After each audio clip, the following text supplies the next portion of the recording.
Check 1, 2, 3, 4.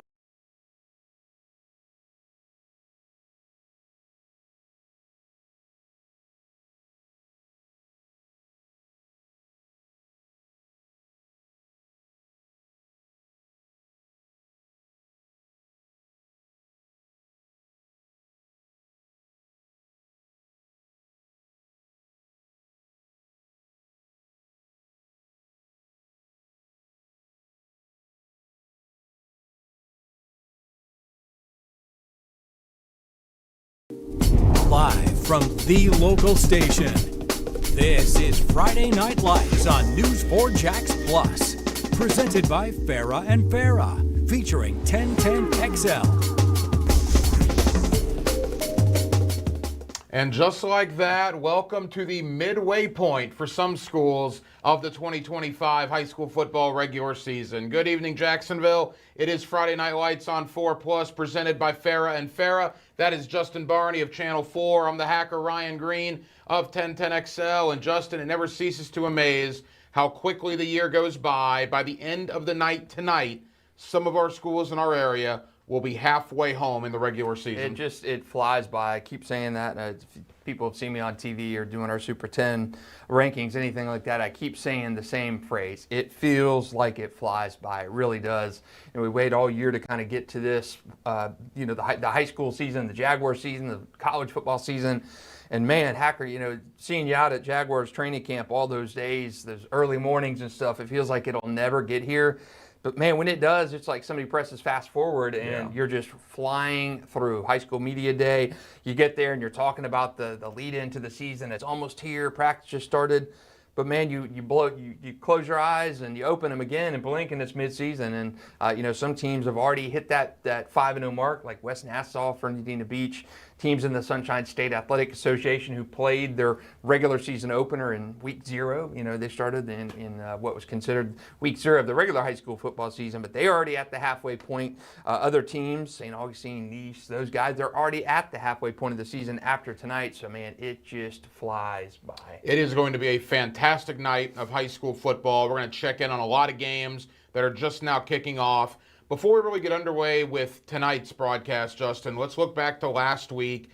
Biggest surprises, biggest takeaways. The game of the night was Mandarin and Bradford last week. Mandarin got it done in a defensive battle, 14-7. Yeah, 14-7, both touchdowns. Bryson Wright, the phenomenal sophomore receiver / safety.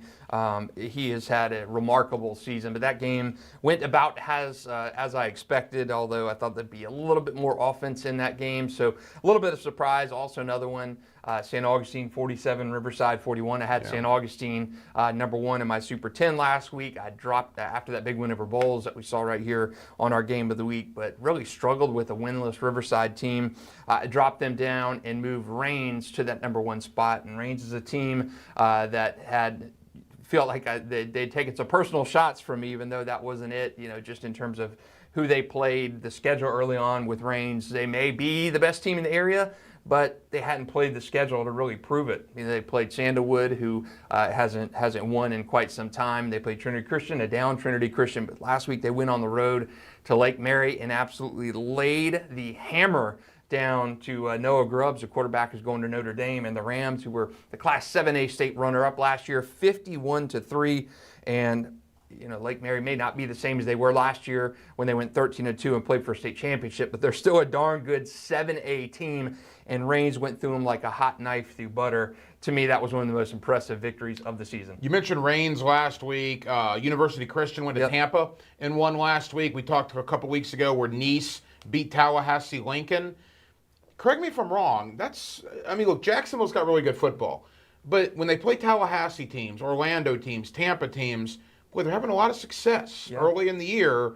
Will that translate come playoff time? Yeah, and you hope it does. And another team to even kind of branch out a little bit more, the Pensacola area, the Panhandle area. Yeah. Once our local teams play those Panhandle teams, or have in the past, they've technically are really kind of struggled. Although when you look at St. Augustine's case, they've handled the Panhandle teams last few seasons, like with Choctawhatchee coming here and getting walloped by St. Augustine. So the Panhandle, the Tallahassee narrative, yes, it still exists. But our teams have tried to work to overturn that a little bit. Yeah, it was a great start for Jacksonville area schools, no question about it. All right, to kind of set the scene for you tonight, there are two games this evening that could be in the conversation for game of the year to this point.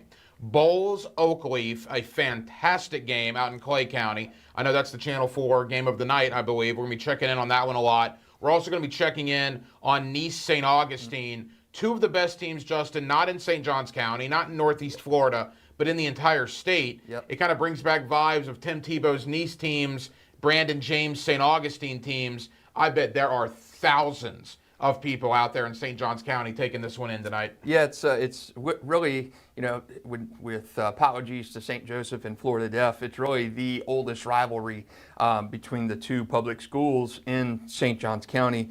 Florida Def and St. Joe have been playing for many, many eons before Nice came into the picture in 1981. But St. Augustine and Nice has kind of been the de facto rivalry in St. Johns County for a long time. You mentioned the Tim Tebow years. We'll talk about that later on in the show, but those Tebow and St. Augustine games were just remarkable times. And I remember the game in 2005, which is senior year of Tim Tebow, Brandon James, Jacques Rickerson, all those guys. You had to park probably a half a mile away and walk up to that game. And really the only time you would have had to park and walk to a Nice game of any kind before that was if you broke down on the side of US 1 and were trying to get to a safe place to make a phone call, because that was the only reason that you were going to Nice for a football game, because they just they weren't that good. Jeff Whitaker's teams were good at Nice in the late 90s, but really for a large part, Nice wasn't really the team. And the Tebow years and the Craig Howard years kind of came in and really reset that, gave that St. Augustine-Nice rivalry new life. And with Colin Drafts and Tim Krause, even before that, they really kind of reinfused that rivalry to be one of the area's best. Yeah, it's going to be a great rivalry tonight. Speaking of rivalries as well, you look up in Nassau County, a battle of unbeatens with Yulee and West Nassau. There's some good old-fashioned bragging rights on the line on the west side with Baker County and Baldwin. This is kind of a rivalry Friday night. Another one, Fletcher-Sandalwood, the Battle of the Ditch. That's going on right now. That was actually a 5:30 p.m. kickoff, the rare 5:30 p.m. Friday night kickoff in Duval County. So we've seen some of those kickoff times get shuffled up a little bit of time. But Sandalwood-Fletcher, another good rivalry. Sandalwood struggled a little bit, but I said they're going to get in the win column. They almost did last week.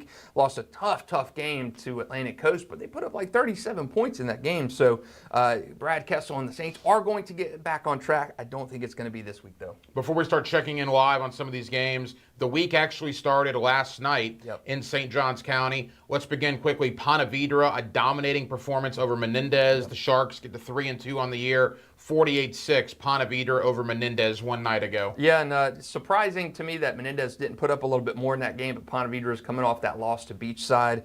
Ponte Vedra is a darn good team. The week before, Beachside handled them pretty well, so I know Ponte Vedra was itching to get back in that win column. Anytime you play a St. Johns County game, there's something about, and this applies to Nassau County, it applies to Clay County, Duval, not as much in Duval County, but when you have those smaller county games, they just mean something a little bit more than these huge Miami-Dade or Broward or Duval County games. And Menendez, I don't think the game was indicative of what type of program they are, but Ponte Vedra is a really, really good program. Yeah, they were looking to get back on the winning track. You mentioned Beachside. Beachside beat Ponte Vedra last week.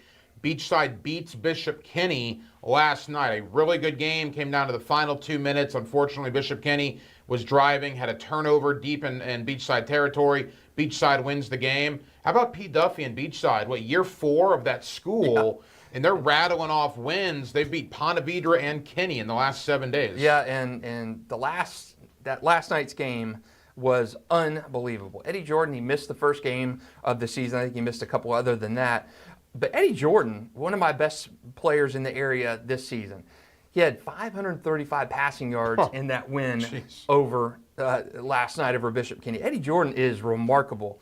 His receivers as well, they're like a four-headed monster. Okay, Maddox Hunstead, we've talked about him before. He had a really good showing on a game of the week last year against Ocoee Creek. 3 touchdown catches, 104 yards receiving in that game. Drew Watson, 168 yards for Drew Watson and a touchdown on 7 catches. Brendan Monaco, 144 yards and a TD. And Drew Aldrich, 10 for 113. So when you're having that weapon, I think they don't even employ a running back. But man, Eddie Jordan, 535 last night in 5 touchdowns in a 35-31 game, and they needed all those yards, all those touchdowns, and I think he's going to be honored at the Jaguars game coming up soon for like the Hispanic Heritage Month, something like that. So Eddie Jordan got it all going on together. He is key to what they do in that offense. You saw what happened in week 1 when he was not in there. They lost to Orlando Christian Prep 20-14.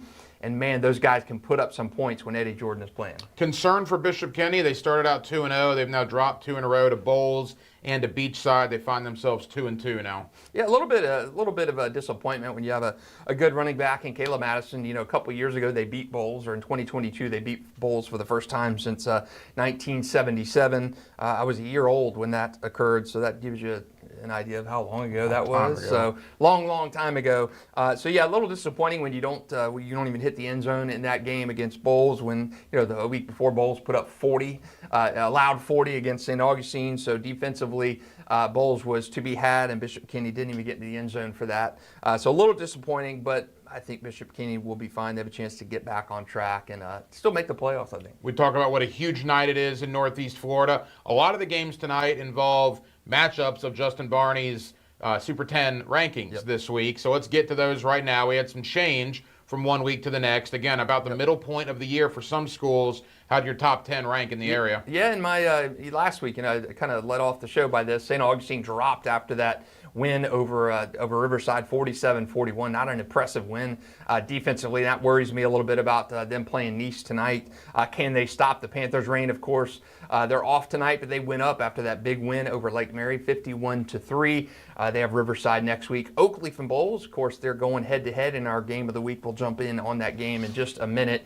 5, 6, 7, and 8. Nice, I wanted to bump them up somehow, but I've just not been able to. Man, they are a darn good team. Colin Drafts and company trying to get their second win in a row over St. Augustine Mandarin.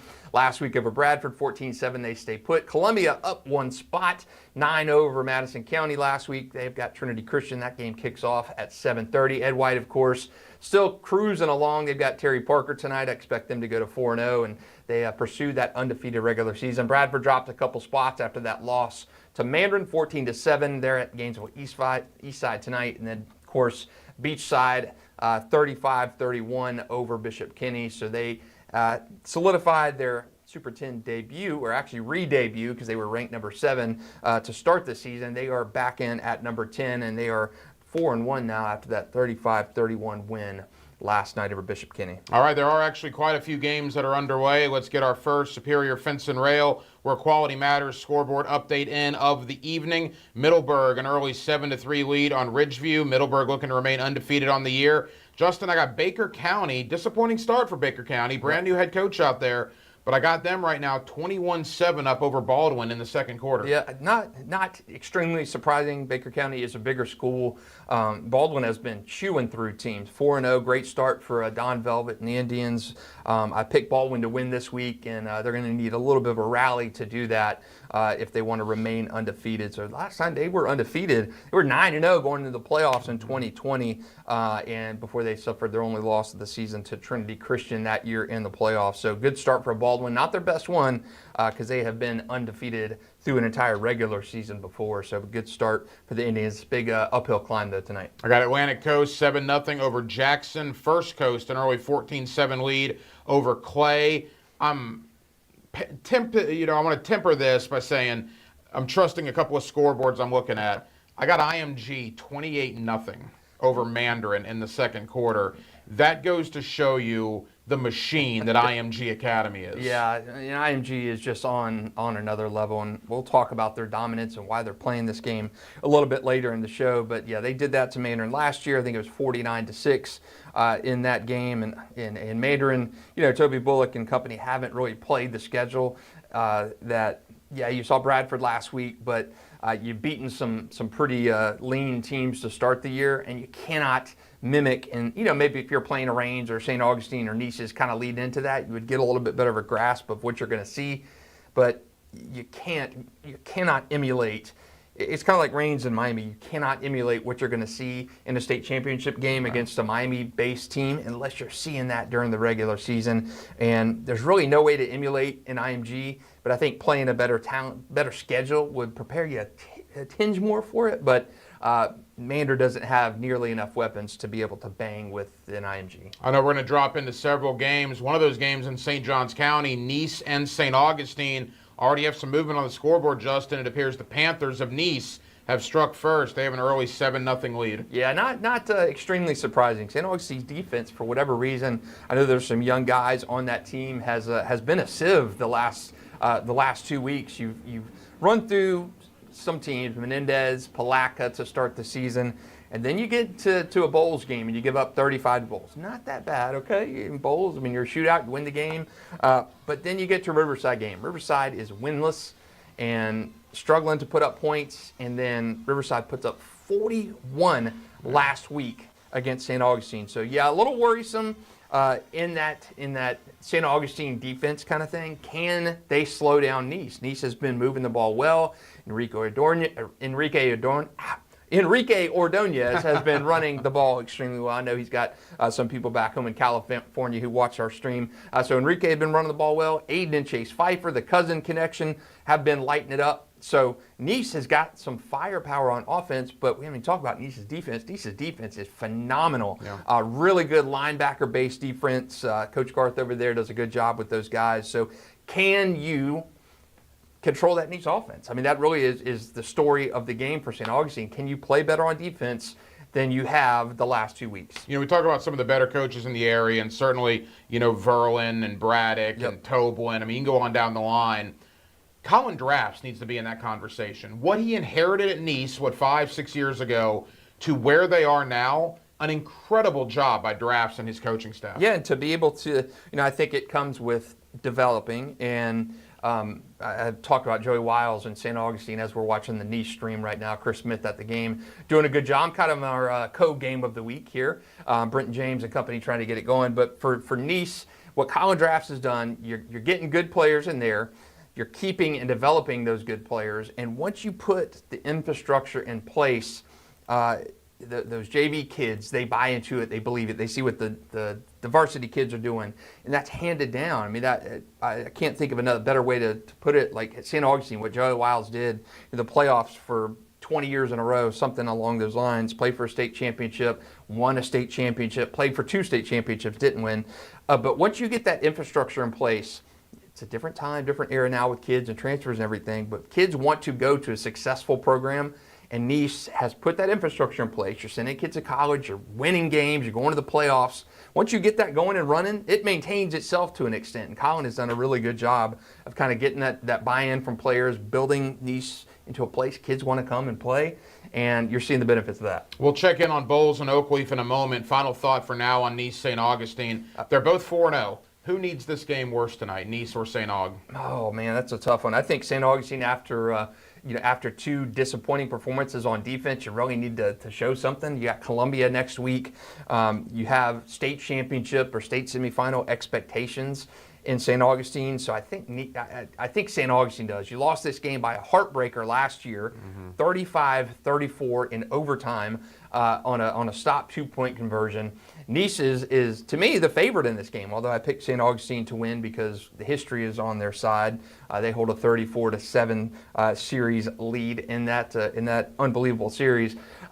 But I think St. Augustine needs this game more to really a statement on defense. You can't let Nice come up and put 40 points on you like Riverside did last week, because I don't think you're going to, even with Brenton James and Samorian and Julio Santiago and those guys, you're not going to win this game if you get into a shootout with Nice. I just don't think you can, with Nice's defense, I don't think you can outscore them. Just to update you on a couple of scores. Atlantic Coast has added a touchdown. They lead Jackson 14-0. Mandarin has found the end zone. 28-7 now. IMG Academy leads Mandarin, and Bartram Trail an early 7-0 lead on Orange Park. So if Nice and St. Augustine, certainly the game of the week in St. Johns County, when you're talking about Duval versus Clay County, it's Bowles and it's Oakleaf. What a battle tonight should be between the Bulldogs and the Knights. Yeah, dropping in to that game right now. Walter, our photog, is zooming in on that Bowles offense, and Jaden Weatherly right there, and Xander Edwards, phenomenal running back. Xander's been probably in the conversation for the area's top offensive player through the first 4 weeks of the season. You see him running the ball behind that big offensive line right there. And Oakleaf's defense, to me, has been more of a story this year than that offense, which is surprising to me with all they return. Jack McKissick was one of my top 25 players. coming back to this season. They added Trace Burney, phenomenal receiver from Fleming Island. You got Fareed Coleman coming back, running the ball. And offense, now it's getting going, but I think Oakleaf's defense, to me, has been more of the storyline for the Knights this season. You know, you talk about Oakleaf, and this is a conversation you and I are going to get into. Christopher Foy did this at Jackson, right? He revamped Jackson when they were down times.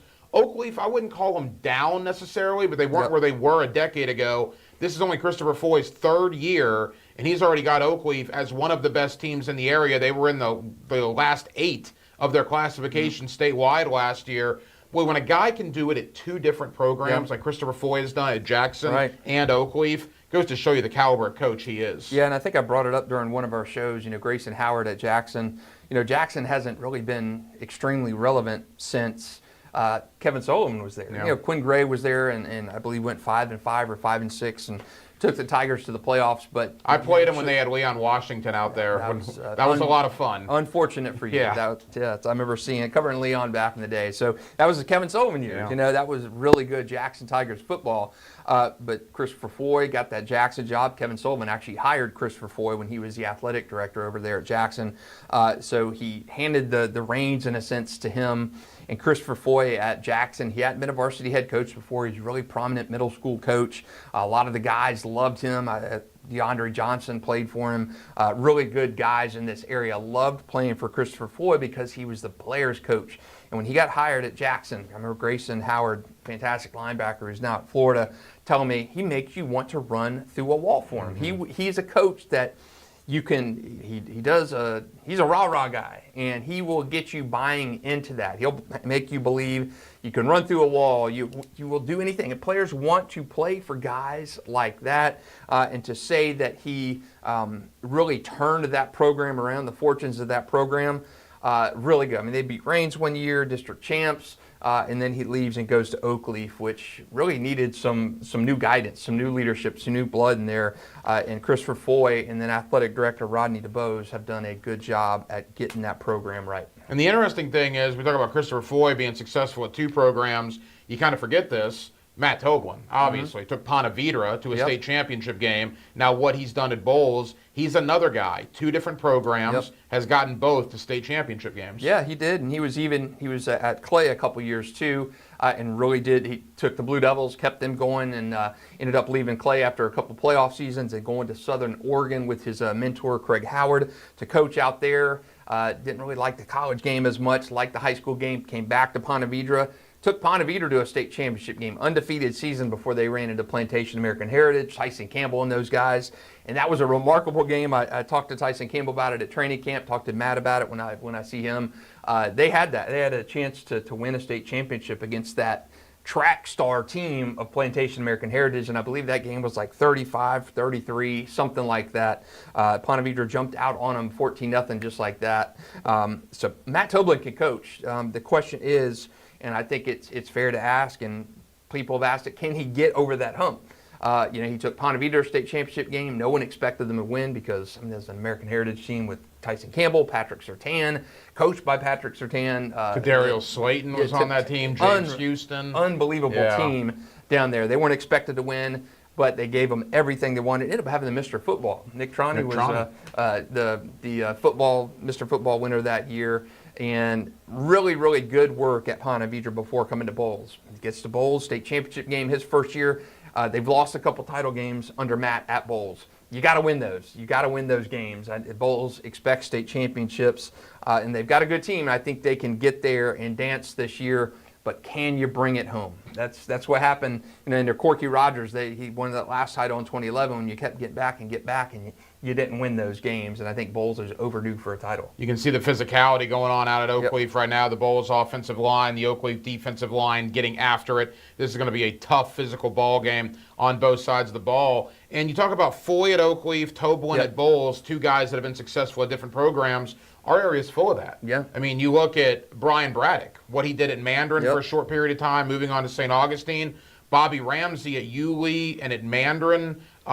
Jamie Rogers, my goodness, Jamie Rogers took Baker County to a state championship game, had Bradford County in the mix for a state title as well. Yep. A lot of guys' success with numerous programs in the Northeast Florida area. Yeah, and you even look at Jamie beyond that, Swanee a little bit out of our region, but still loosely connected. He took Swanee to a state semifinal too. His alma mater, Baker County, played for a championship game. He's done it at Bradford, got them there. When you talk about program builders and guys who are coming into the programs, Brian Braddock, another one, won a state championship as an assistant under Joey Wiles back in 2005, has taken St. Augustine to a state championship game. They really could have won that game against Mainland a couple of years ago, lost on a walk-off field goal. Bobby Ramsey, probably the most fortunate coach in our area when you talk about guys he's had the opportunity to coach. Derrick Henry, Carson Beck, two Mr. Footballs. Derrick Henry may be the most iconic high school football player in high school football history.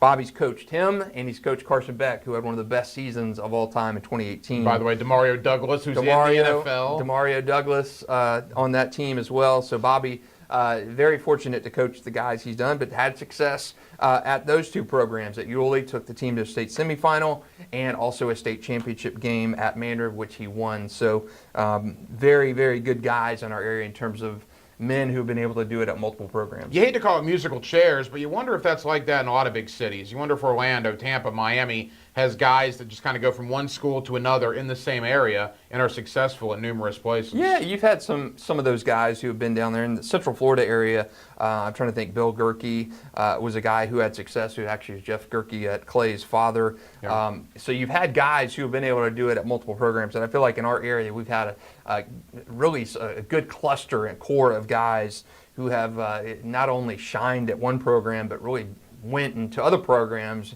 built something, and left something really kind of sustainable. All right, a couple of scores to update you on right now. IMG has punched it in. It's 35-7. IMG leads Mandarin in the second quarter. All right, let's stop right there for a second. If you're Mandarin, why play this game? Probably because I think last year when this game was originally scheduled, came on the schedule, it was Tramel Jones, it was Jamie French, Brody Jennings, all these superstars, and that game had the potential to be like a TV type of game, a big-time streaming type of game. Tramel Jones gets hurt in the first quarter of week 2. That game suddenly becomes not nearly as marketable. You're dealing with a banged-up team. Jamie French got hurt in the Bradford game with a hand injury. Tramel was lost for the season in week 2, and suddenly you're playing a guy, Knox Annis, who was a freshman making like his third start against IMG. So 2-year contract, and if you're Mandarin, you have state championship expectations. You have Bryson Wright, one of the best players in the country, and looks like we're Xander Edwards balling into almost the end zone, maybe down at the 2-yard line there in our Game of the Week stream. They're on the doorstep. And they are knocking at the door. Xander Edwards, such a big player. People don't realize how big Xander Edwards is. He's like a 6'2" jackhammer there. So anyway, back to IMG. You expected to have all these guys last year. It didn't work out. 2-year contract with IMG. You have Toby Bullock. You have championship type expectations. This game, this opponent is going to make you a better team, but you're going to take your lumps in this game. I don't think any way, shape, or form. You don't want to say if you're Toby Bullock, you don't have any confidence that you can win this game, but you probably have a mustard seed of confidence that you can bang with an IMG. So I think it makes you a better team. You're not going to play a better team anywhere on your schedule than you are tonight at the Corral. So you take your lumps, you lick your wounds, you get better from it, you get some good tape out of it, and you can say you played one of the best programs in the country. But man, I would have loved to see them play range instead. It is Friday Night Lights on 4+, presented by Farah and Farah. Quickly, Justin, 30 seconds. I imagine our audience, most of which probably knows. For those that don't, just explain what IMG is. Why are they so good? IMG is a national powerhouse. So IMG Academy is based down in Bradenton. They were an institution, academy for rich athletes, to rich people to send their kids to, the child prodigies and stuff. Started out like a tennis academy, and it just continued to grow and grow and grow. I mean, Chris Winkie used to coach at IMG, so tells you how good of guys you can get. So when you're talking about like bowls as a school, very expensive to go to bowls, a boarding school, a lot of Olympic athletes go there. IMG is like that in quite a few sports, but football is their main one. It's basically a boarding school. You get all these athletes from around the country. You can have your pick of the litter. You can go to communities or make calls to programs and look at the ESPN 300 and say, hey, I want to talk to this guy. I want to talk to this guy. I want to talk to this guy, and pull kids from these programs and build you an all-star team. So IMG is not when people ask about rankings or whatever, and you see an IMG Academy ranked, it's not from the same. You're not picking from the same crop of talent. Mandarin's got a lot of transfer guys, kids that played at other schools, but IMG is national. Yeah. IMG has multiple teams. This is their national team. IMG can kind of pick from whatever school around the country and say, hey, come play for us. And that's what they do. IMG is a traveling band of all-stars. When you think of local teams, Bowles and Reigns, who have kids playing from different schools or played at other schools, IMG's on a completely different level. It's like 60, 80 grand a year to go to IMG. Yeah, it's crazy. When I covered recruiting, you talk to kids at IMG, most of them are not from Florida. They're Louisiana, they're Texas, they're Ohio. They literally come down here for the education and because it's all football down there. That's what IMG is. They're up here tonight playing Mandarin, and they're up early, 35-7 on the Mustangs. We just saw Bowles punch it in over Oakleaf. I believe that gives the Bulldogs a 7-0 lead. Yep. How important is this game for Bowles? Already a loss on their record to St. Aug. You would think Bowles really does not want to drop their second game of the year tonight. Yeah, and they've never lost to Oakleaf. So Bowles has not lost to a Clay County team since, and I want to, off the top of my head, I want to say Fleming Island back in 2012 or 13. I covered that game. I remember talking to Corky Rogers after that game and how upset he was that they lost to that game. Very disputed finish at that game. But that was back like 2012 or 2013. Bowles doesn't lose to Clay County teams. They've had two really good games against Oakleaf. Last year's a 57-50. So I say that whoever has the ball last in that game has got a good chance at winning that game. But Bowles is a chance for you to put more separation between yourself. Say that St. Augustine loss was an aberration to a good team, but we're still in that chasm. We're still that quality team in the area. We're not going to let an Oakleaf beat us. St. Augustine got us, but we're still Bowles. We play these games because we want to get better, but Oakleaf, you're not ready for us yet. Big game for Bowles. Let's check back in St. Johns County. Let's look back on Nice and St. Augustine. The last time we saw this game, Nice had a 7-0 lead. By the way, as we get ready to talk St. Johns County, Mike Norvell and Jarian Jones at the Corral tonight, taking in Mandarin and IMG. So Florida State with a home game tomorrow, but Mike Norvell, the Seminole head coach, is at Mandarin High School tonight, checking out both Mandarin and IMG Academy. Not a surprise. I've seen you used to see so many coaches at games on Friday nights. Urban Meyer, I can't tell you how many times I saw him at Tim Tebow Nice games back in the day. It's cool to see those college coaches out at games and seeing players and not so much as mingling with the fans, but I remember I saw Will Muschamp at a Bowles game not too long ago. So yeah, it's interesting to see. So Mike Norvell and Jarian Jones trying to put the squeeze, the sales pitch on maybe an athlete or two over at the Corral. Yeah, there's no doubt about that. All right, back to St. Johns County. Let's talk about Nice and St. Augustine. The last time we left here, Nice had a 7-0 lead. That appears to no longer be the case. St. Augustine in kickoff formation. Not sure if that was a field goal or a touchdown, but St. Augustine definitely on the board. It was a touchdown. So we're all tied 7-7 in St. Johns County. Yeah, so that's expect some offense in that game. And with St. Augustine's defense, as it's been in terms of giving up a lot of points, I think we're going to see a little bit of a back and forth in that game. So Brenton James has been absolutely fantastic. 12 touchdown passes this year. 3 touchdown runs, more importantly, no turnovers for him at quarterback. So I think that is going to be a shootout. We had that Bowles scoring run on there. That was Andrew Edwards. We saw that was a 14-play drive that Bowles took on that the end of that first quarter and into the second quarter. 7-0 Bowles, 9:59 to go in quarter 2. So 2 really good games going on right now that we're having a chance to take a look at. Yeah, 2 games on the same night. You don't see this very often. 2 of arguably the top 5-6 teams in the area. Bowles, Oakleaf, and Nice and St. Augustine. Other scores, Atlantic Coast now up 21-0 on Jackson. First Coast remains up 14-7. I'll say this about First Coast. The first year without Marty Lee, he's still the athletic director. A good win for them last week against Baker County. up early on Clay. That's a nice couple of games back-to-back for First Coast right now. Yeah, trying to get Jarvis Parker his first winning streak as a head coach. So we're going to have Marty Lee on at some point this year. I just don't know when. So maybe a couple weeks from now we're going to have Big Marty on chat with us to get his thoughts on being out of coaching for the first time since the late 90s. So First Coast and Jarvis Parker, he's kind of been positioned to take over that. So they are in position to keep Clay winless and give Jarvis his first winning streak as the Bucks head coach. Fletcher 35-0 over Sandalwood. That's a running clock out at the beach right now. Middleburg, again, a very quiet, undefeated team, just going about their business. 22-3, Justin. They lead Ridgeview right now in the second quarter. Yeah, not surprising there. Ridgeview is still a building program under Merlin Smith, and don't expect them to be able to bang with a Middleburg. Middleburg, though, plays a really pretty, I would say weak schedule, but very, very lean schedule in the front half of the season.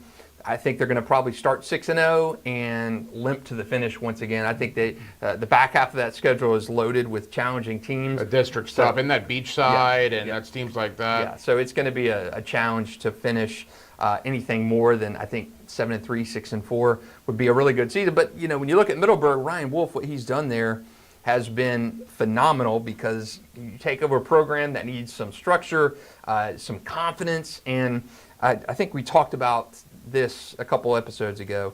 When Tim Tebow was at Nice, their first 2 years of games were awful. They were playing Arlington Country Days, the Fernandina Beaches, teams that had no chance. But before that, Nice was everybody's homecoming game. And by Tebow's senior year, you know, I used to rag on when I wrote for the paper at the time. I would say, Nice, holy God, why are you playing the Arlington Country Days of the world, these lightweights? And once they finally had a chance and they got those kids' confidence and stuff, they put a pretty tough schedule together by that senior year. So I think by Ryan Wolf, you give your kids confidence. You play those games, those homecoming games every week, in a sense, to give your guys confidence. And Ryan Wolf has done that. And I do think in time, Middleburg will bump up that schedule where it's more consistent, and you're playing pretty good teams week after week after week. We'll talk more about this in the 8 o'clock hour if it holds up. But I want to give a little love to one of the smaller schools in the area, Christchurch Academy. Yeah. They're playing Cornerstone right now. They're up 14-0. Get a load of this. So Christchurch won a game last Friday. They then had to make up the Interlochen game. It was postponed in the third quarter back from week number 1 because of rain. They picked it up middle of the third quarter Monday night. They went on to win that game. Now they're playing again tonight. There is a chance that Christchurch could get not 1, not 2, but 3 wins in a 7-day period. I'm gonna go out on a limb and say it would be disappointing if they didn't beat Cornerstone tonight. Yeah, they beat Duval Charter 49-6 last week. They came back in the Interlochen game, which they were losing, by the way, and resumed it and picked that up and ended up winning 16-7 against Interlochen, and they're up against Cornerstone tonight. I think you're going to have 3 wins in a 7-day period for Coach Sermon and the Eagles. So that would be a really cool achievement, because high school football coaches are creatures of habit. Yeah. They love everything compartmentalized. Everything runs to a T. And when you take them out of the structure, take them out of the system, that's uncomfortable for the players, for the team. You're talking different practice schedule, different kind of itinerary for 3 games in that stretch. Practice schedule's different, everything. So a little bit of uncomfortability for Christchurch, and I think they're going to go 3-0 in a week, which is pretty cool. I'll tell you what I like to see early on with the big games tonight. Again, we're looking live, St. Augustine, and you got Nice, and then also our other live game, Oakleaf and Bowles, as we're going back and forth. Both games involving 4 of the best teams in the area, all 7-7. All that, nobody's running away with these games. A couple of the games this year we've gotten up for, and it's turned into blowout city. That is not the case right now. These are 2 really good games involving 4 very good teams. Yeah, Oakleaf on the move as well right now, so trying to get in that end zone. 7-0 in that game. I believe Bowles up on Oakleaf, and Oakleaf trying to equalize that. But really good games. And to me, I think when you add the Nassau County games tonight, I think this is one of, if not the best weeks of high school football that we've had. Really, really good quality action tonight, including two top 5 battles in one in Clay County, one in St. Johns County. Really, really good action tonight. I'm happy you brought up Nassau County. There's not a lot of love lost between Yulee and West Nassau. That's a very healthy rivalry in Nassau County. Both teams undefeated. Yulee, maybe an under-the-radar team, West Nassau wants to make a statement tonight. Who do you like in Yulee and West Nassau? Man, I picked West Nassau. They won that game last year, 22-21. Yulee owns the series lead all time, 10-8 in that series. I know I was out at both those programs last week and had a chance to talk to them and ask them about that game. And just funny how the players think of one another in the county rivalry in terms of how they don't want to lose that game. And I talked to Turtle Ricks at Yulee, and he said, "Man, come on, West Nassau, we want to beat those guys." We remember last year what happened at West Nassau, of course. Remembered what happened in that game last year as well. And for West Nassau, it's a chance for them to say, hey, we play in the SSAA, and that's the Sunshine State Athletic Association, which I think teams should play more in. I think teams like Sandalwood should take that SSAA route, like Paxton and Stanton and Wolfson is another one I think should do it. But it's a chance for the SSA team in West Nassau to kind of serve a point and say, hey, we're in this organization here, and you guys are FHSAA team, and we can bang with you. We're not that far off from you. So I think it's I go back to, I mentioned Florida Deaf a little bit ago. Florida Deaf played, Florida Deaf and Blind in St. Augustine played regular FHSAA teams, but they played in like a deaf conference. And yeah, it was fun playing those deaf teams. It was kind of like opponent versus like opponent. But Florida Deaf teams, when they would play a hearing team, the coaches said the players got so up and excited for a game against a school that could hear and like a St. Joseph team, because it showed, hey, we're on equal footing with you. Right. And when they beat the hearing team, it was pandemonium. It was so exciting for the Florida Deaf to celebrate a win over teams that were traditional FHSA teams. Made their entire season. Absolutely. It proved a point. And I think, in a sense, for a team in the SSAA to have a clash against another unbeaten FHSAA team sends a point that says, hey, we can play ball down here too. We can bang with you guys. We're not some third party kind of third rung a team. We can bang with you guys. We can beat you guys. So I think for West Nassau, that's a point for them tonight as well. Yeah, and it's a great rivalry up there. I've never been to a Yulee West Nassau game, and one Fernandina in. Well, all three of those teams, a very healthy rivalry when two of them get together. We've talked a lot about St. Johns County teams tonight. One team we haven't mentioned was the game of the week last week. That was Creekside. They beat Bartram Trail. They now have traveled to Winter Park tonight. They're up early 10-0, Justin. Did Creekside find themselves a little bit last week? I think so.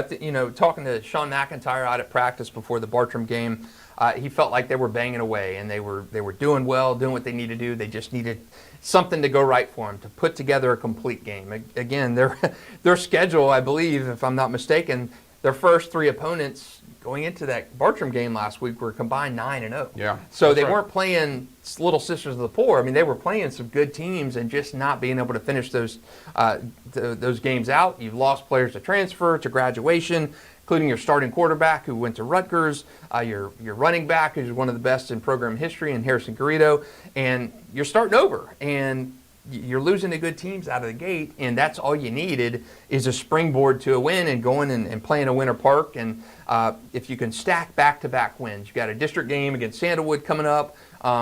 If you're Creekside, you could have gone 2-8 and made the playoffs because you just got to beat Atlantic Coast and Sandalwood. But you don't want to just backdoor in the playoffs like that. You want to prove you can bang with some of these teams. So Creekside, I think that Bartram win could be kind of the fulcrum to something else better. Yeah, look, I mean, there certainly could be. Sean McIntyre was funny. He texted me last week on the radio. He goes, just so you know, my number hasn't changed because I hadn't had him on, obviously, the entire year. I don't want to call teams when they lose, but obviously when they win, we want to give them that love. And Sean was having a good time with me, but he was certainly happy to be back on the radio because they got a big win over Bartram, and it might be carrying over up early 10-0 down in Winter Park. That would be 2 weeks in a row. A Jacksonville team goes to Orlando and tries to win a game. Like you mentioned, Rains over Lake Mary last week. If Creekside goes down there, beats Winter Park, again, bragging rights for Northeast Florida. Yeah, that's true. And the Rains win, I know we talked about that briefly, but man, Rains 51-3 over Lake Mary as we go back to this game of the week right now. Jack McKissick and the Knights trying to get something going on this Bulls defense. But what Rains did last week, I don't think you can undersell that enough. I mean, Rains had not played anybody to start the year. I don't care what the Rains followers say. They beat Sandalwood. They beat Trinity Christian, two winless teams. It's fair to call them out on that because they weren't that great of teams that you beat. They tried to play Miami Central. They tried to play. Things happened that were not with their control. So disappointed that that game didn't come off. Yeah. So you could feel that range, that bubble, like, hey, we want to prove it. We want to show you how good we are. They went down to Lake Mary and laid the wood down on Lake Mary. I mean, this was not a Sandalwood type team that Raines won 51-3 over a 7A runner-up last year. That went 13-2, and more importantly, a Notre Dame quarterback in Noah Grubbs that you completely neutralized and held down.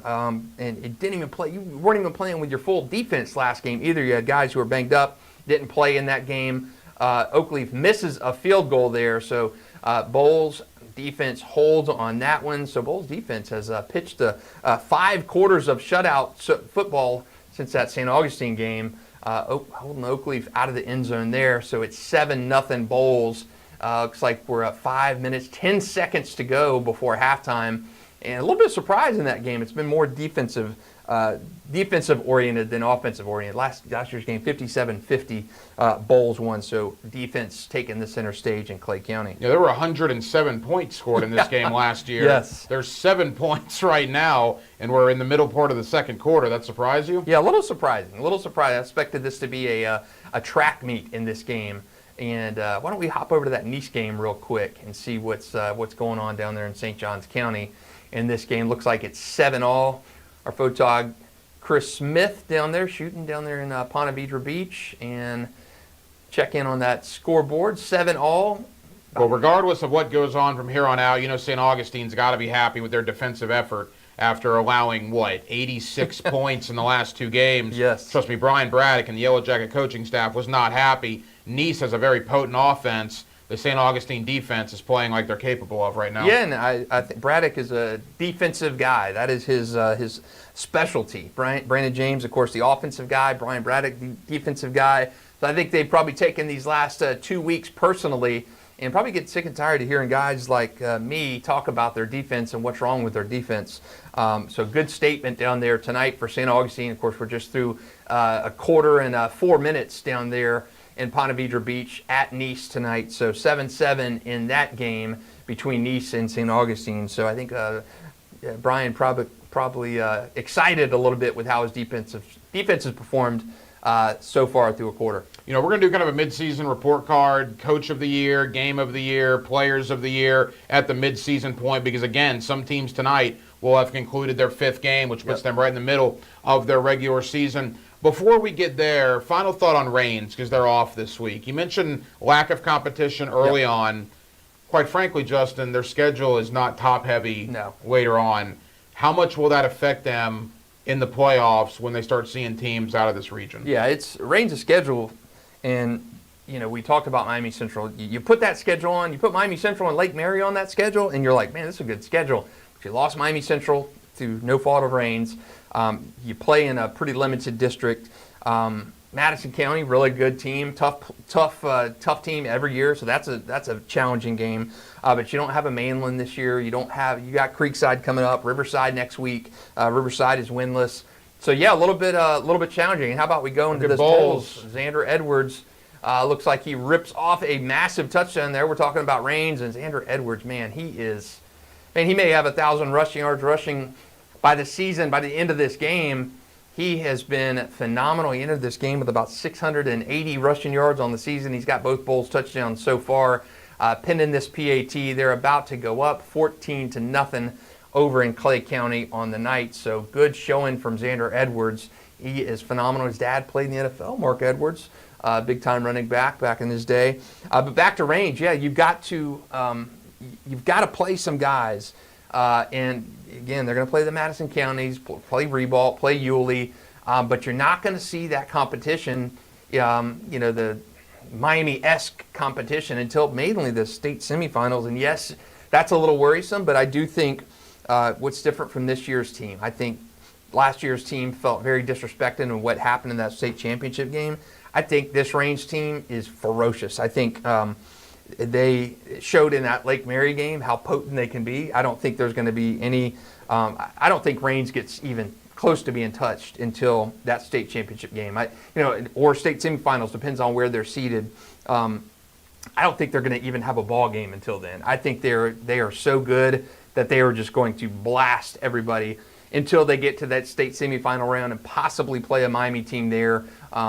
They played Sarasota Booker last year in that round and got a scare, but won that game. I think Range is so laser focused. I think they're so talented. I think they're more talented this year than last year, and I think they have this just laser-like vision on getting back, rectifying the issue from last year, and I think they're going to play for a championship this year. I don't know if they win it, but I think they are going to be so focused and ready for that game that it's going to be a different Range game when we see them play for a title. He is Justin Barney of Channel 4. I'm the hacker Ryan Green of 1010XL. Two big games in the area. We'll continue doing live look-ins. Right now, Bowles, a 14-0 lead over Oakleaf out in Clay County. They're all tied up in St. Johns County between Nice and St. Augustine, 7 apiece. We'll give you a complete scoreboard update as we roll on till 9 o'clock. It's Friday Night Lights on 4 Plus, presented by Farrah and Farrah. A lot more to do. Don't go anywhere. This is Bruce, who knows the importance of covering breaking news until it's safe. He knows this because he has 7 kids he worries about. And here's Weather Authority Katie, tracking severe weather minute by minute, and she always lets you know the best time to walk your dog. Together, they kickstart your day right on the morning show, only on News4Jax and News4Jax Plus. News4Jax is all about community. Very good to see you. It's local voices and stories that matter most. Always connecting, always listening, searching for solutions, and getting answers to the questions you care about most. We've always got your back. News4Jax and News4Jax Plus, Jacksonville's most watched newscast. Channel 4 celebrates the people who are positively Jags. I would be stuck here without somebody to help. It's okay. From a cup of water providing a stream of hope. I've actually got water. To help, knocking on the door of a local veteran unable to leave his home. Awe-inspiring stories of our community putting others first. Positively Jax, only on News4Jax. It's all or nothing, no in between. So let me tell you what that really means. Let's start the show, fully charged. We just letting you know it's all or nothing. We are back with a new season. Join us for a full half hour of scores, highlights, and features on Varsity 4 football. Fridays at 10:30. Presented by the accident attorneys at Farrah and Farrah. Is this thing on? What are we even doing here? It's now football time. GMFB Overtime on CW17. I love CW17. It's in Jacksonville. It's one of the great stations. If you miss this electric cinematic moment, Look at this fan's reaction when Tank thinks we just did. Oh, come here! look how happy he looks. That guy, give him that hug. I love you. You are definitely a Jag super fan. 5 days a week. Let's go! GMFB Overtime. Weekdays at 10 on CW17.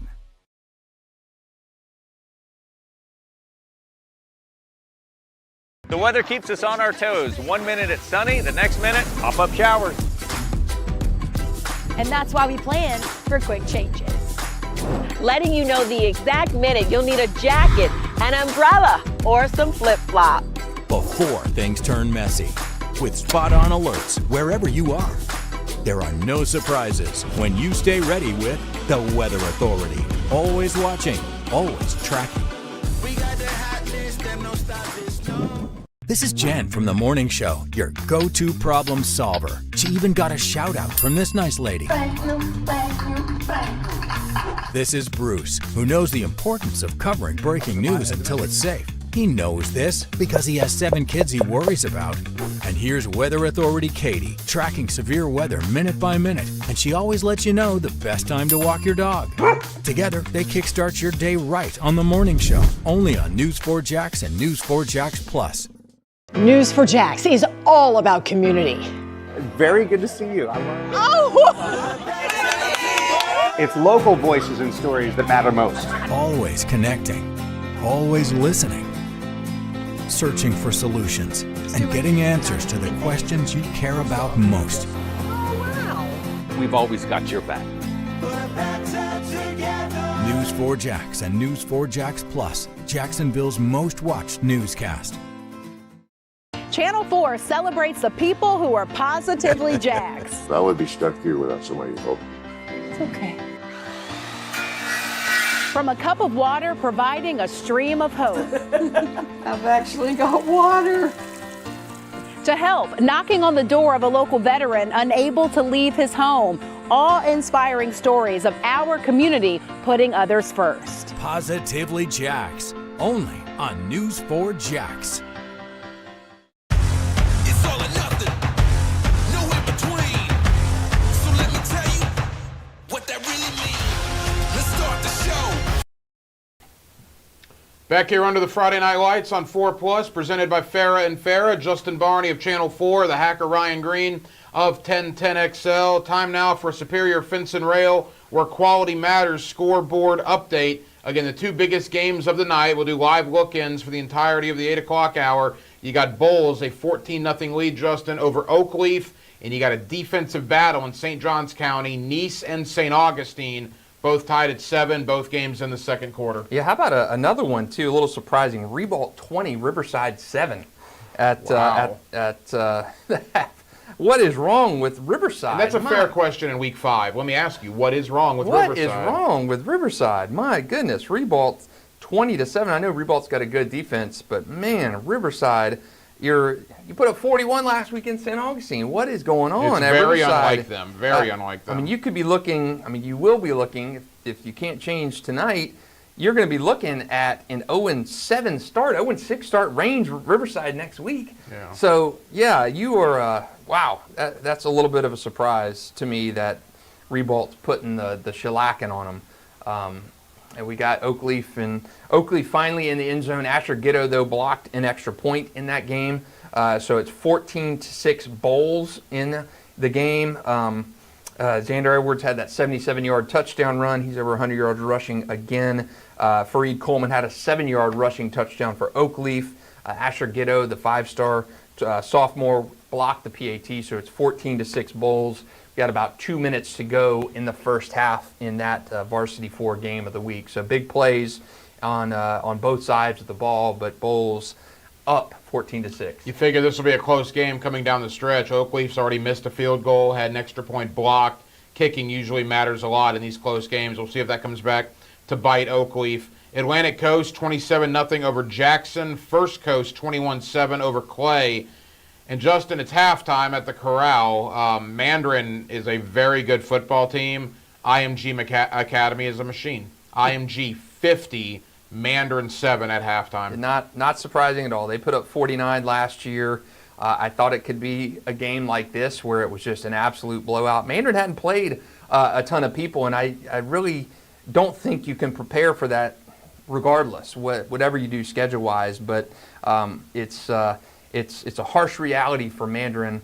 And I think IMG probably wanted a piece of Bryson Wright. You see all the stuff he's doing, and they have a shot to go in and shut them down. And IMG is just, when you're talking about the best team here, you're on probably this level when you're talking Rains, St. Augustine, those kind of teams, Nice, Mandarin, and then IMG is just stratospherically high when you're talking about that. IMG has played 5 games against local teams in its inception. All those games have been absolute routes in a sense. They're 4-1 in those games. The only time that they played a local team and lost was 27-24 to Trinity Christian back in 2013. Remember that?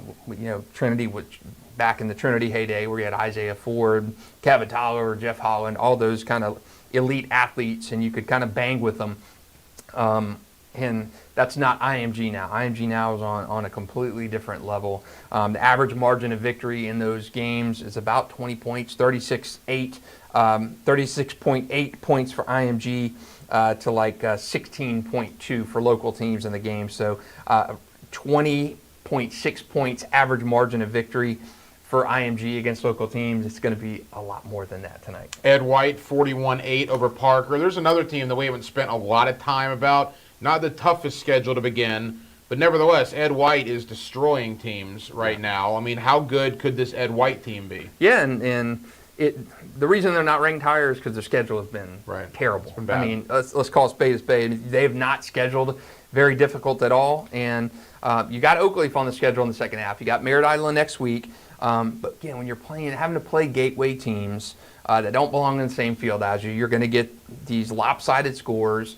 And I think Ed White, I think they can go undefeated this year. I mean, they have really one challenging game against Oakleaf, and I think they could bang with the Knights in that game. So I think Lawrence Johnson, this is the best team that he's had in his tenure, and he's coming off an 8-win season and second round of the playoffs. So I think Ed White, again, it's kind of like range. You're not going to know how good you are until you really play a really good team, and that's not going to come for a little bit of time. We see Bowles up 14-6 over Oakleaf, looking to do something here before the half. If you were Bowles, do you like the aggressiveness here, or would you just want to go into the halftime locker room with a 14-6 lead? I think you're up one score right now, and one score and a 2-point conversion.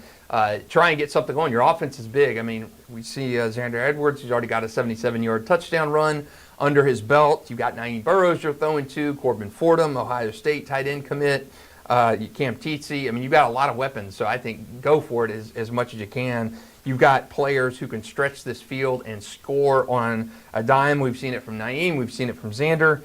So, yeah, go. Try and score. It'd be great to go up, if you're Matt Toblin, going to halftime with a 2-score lead. And I think you're going to see him pressing the gas pedal till halftime. Middleburg 38-3 over Ridgeview. Providence down 20-0 to Pensacola right now. University Christian up early on Impact Christian. Episcopal 14-0 over Kitbold City. How about some love from my alma mater? The Wolfpack got a lead over Bishop Snyder in the second quarter, so Wolfson looking good right now. And Creekside and Winter Park have both added touchdowns. Creekside 17, Winter Park 10 as they near halftime down in Orlando. Yeah, so some interesting scores in around the area. Columbia 7-3 over Trinity Christian. That game was a 7:30 start, so not a ton on the scoreboard surprised me right now, except that Ribault Riverside score. I think that is just baffling to me how Riverside has really kind of collapsed this year in terms of being able to get a win. And great for Michael Hunter at Ribault looking at another win.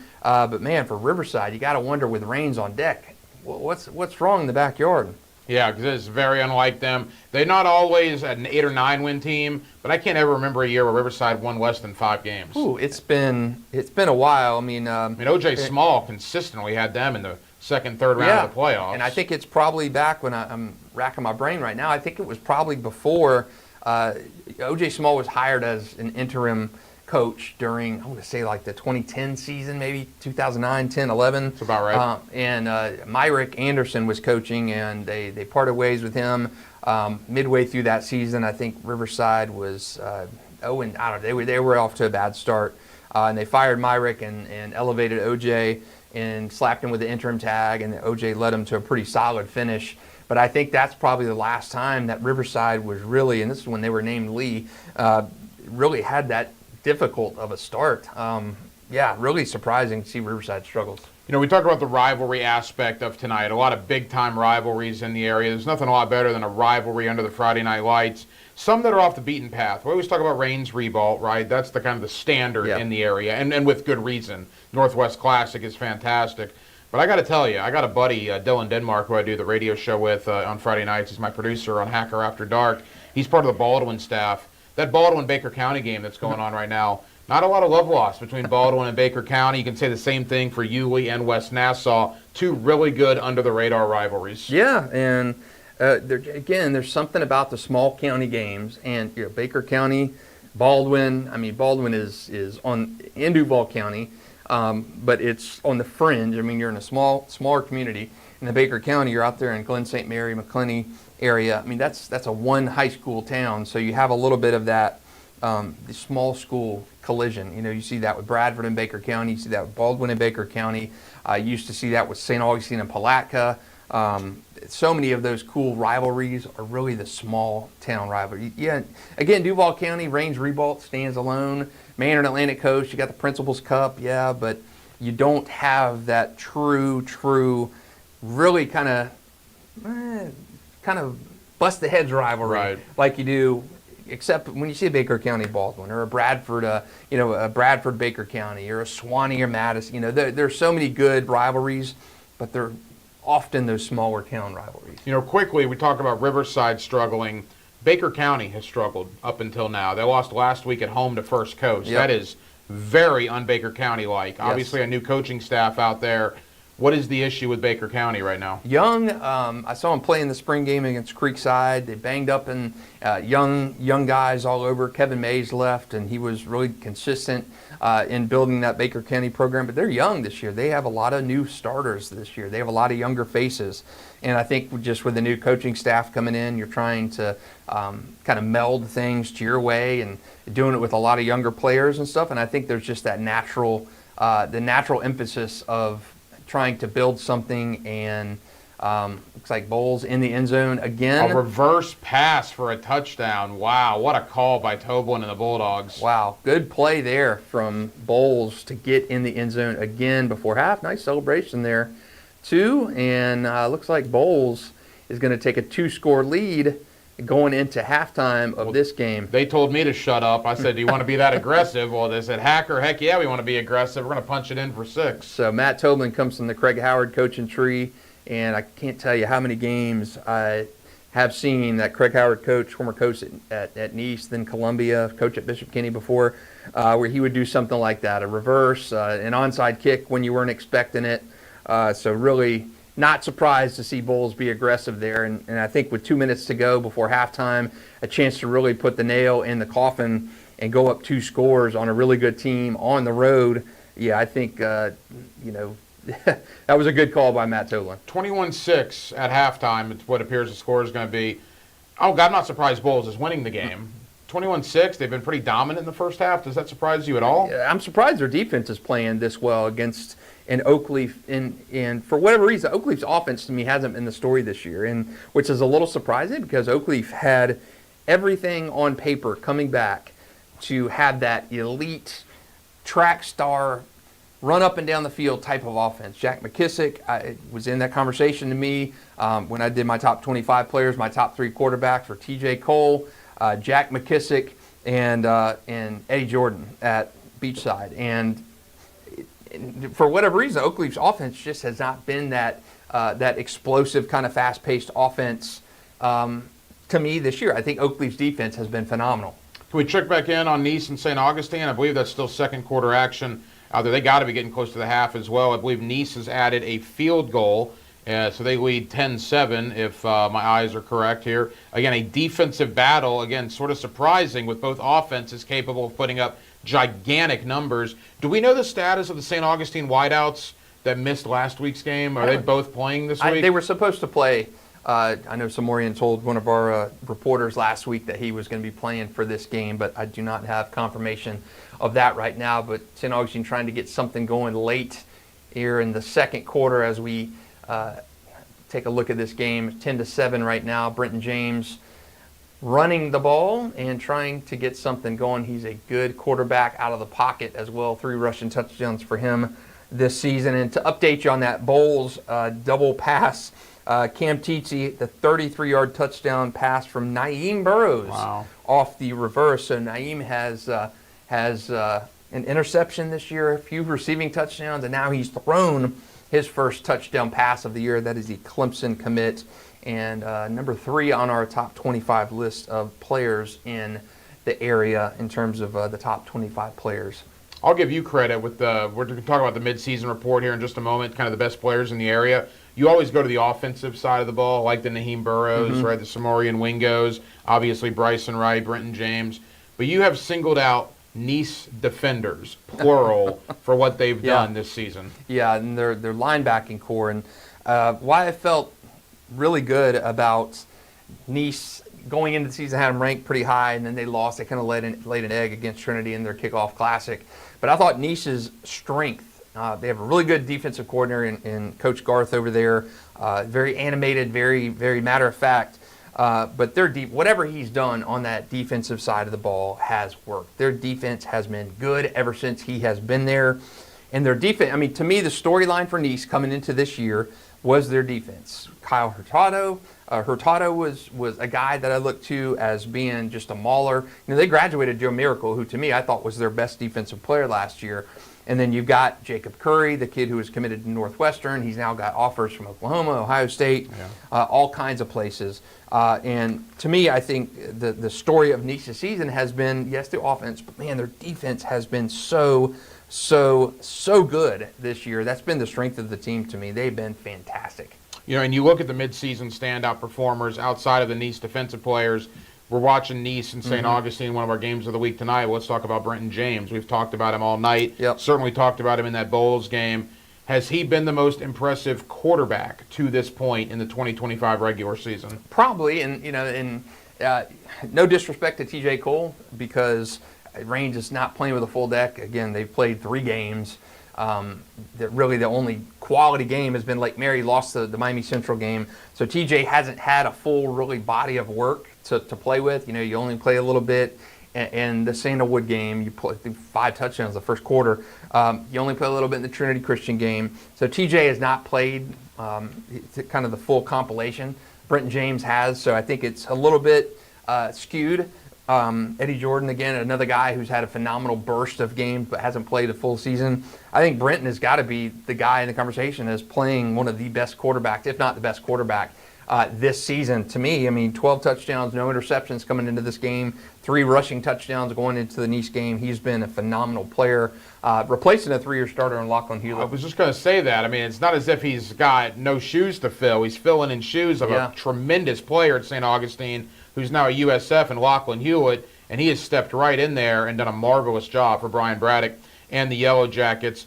And then, of course, that brings us to Bryson Wright. Now, Bryson Wright was a name before the regular season even started. What he did in that 7-on-7 flag football, the ESPN catch that went viral. He's got Patrick Mahomes and Odell Beckham Jr. tweeting at him.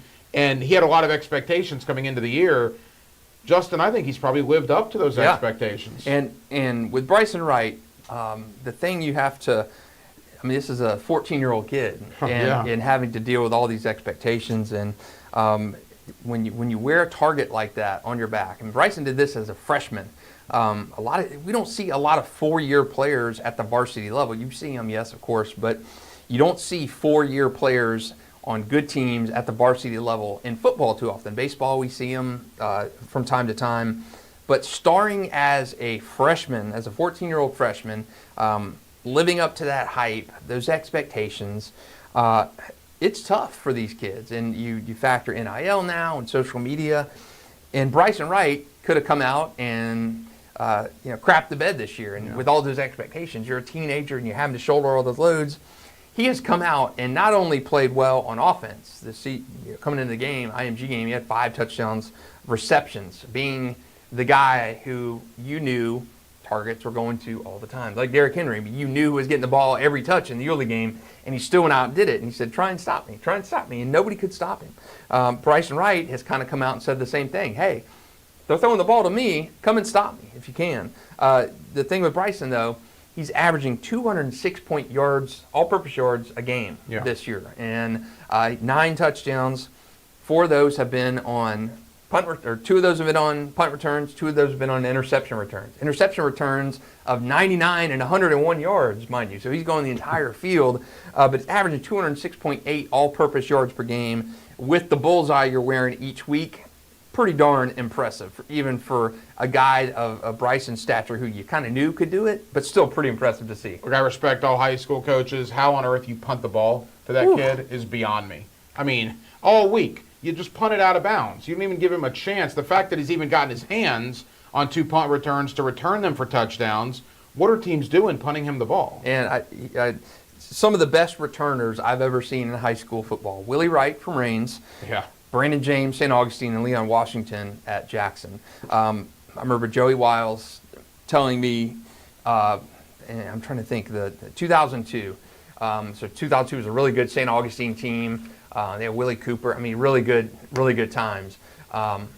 Is that a touchdown? Was that a Hail Mary touchdown? Hail Mary touchdown to St. Augustine. Holy moly. What a play right there as we look in with our photog Chris Smith at that game. Great work. So Maureen we asked if he was playing. He's playing. He just caught a Hail Mary touchdown to put St. Augustine up. You want to talk about Nice. a drastic change in momentum. The final play of the first half, basically a Hail Mary throw. And Samorian Wingo, the Miami commitment, comes down with it. St. Aug's going to go into the locker room with the lead now. What a play right there. Of course, our game of the week, 21-6 half bowls over Oakleaf, but you're watching the St. Augustine-Nice game right now. And pinned in this PAT, which looks like it's good, that is going to put St. Augustine up 14-10 on the Nice Panthers with no time left at halftime. Wow, that's going to be a play that lives in St. Augustine and Nice lore. Wow, what a way to end the half if you're Brian Braddock, Brenton James, and company. I mean, what do you say if you're Colin Drafts? I mean, you're Wow. winning the half the whole time. Your defense gives up a Hail Mary.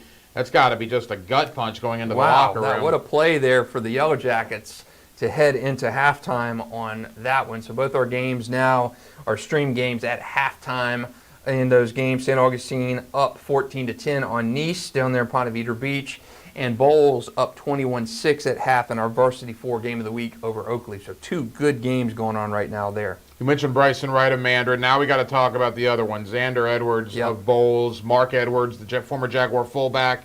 His son has had a huge game tonight as Bowles, as Justin said, leads Oakleaf 21-6 at the half. Does Xander Edwards get the credit he probably deserves?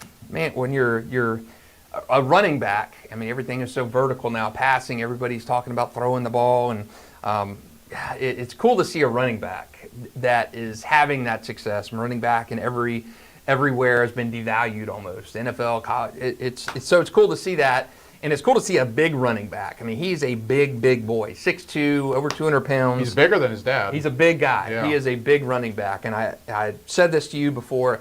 He reminds me of one of my favorite players at Bowles, Cade Frew, just about 4 inches bigger and a much 30 larger pounds. Cade Frew, yes. Cade Frew, man, he was such a fun player to watch. Can't believe he's a senior at Air Force already, but he was such a fun, just physical, fast runner between the tackles. He invited the contact, went up between the tackles all the time. Matt Toblin, when you needed a big play on the ground, you went to Cade Frew. And Xander Edwards is becoming that Cade Frew. I mean, Xander Edwards is positioned to be a 4-year starter at running back.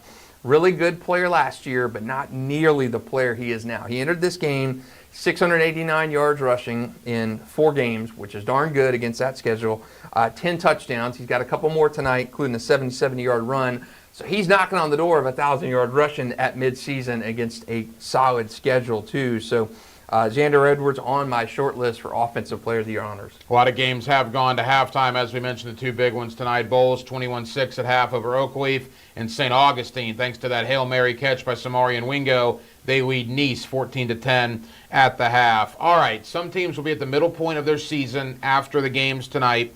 When you take a look at it, let's talk about the best coaching jobs to this point of the year. I'll tell you one, just off the cuff. You look at Pete Duffy at Beachside. Yeah. We were talking about him earlier. You beat Ponte Vedra last week. You beat Bishop Kenny, a 4th-year school and a 4th-year program in Beachside.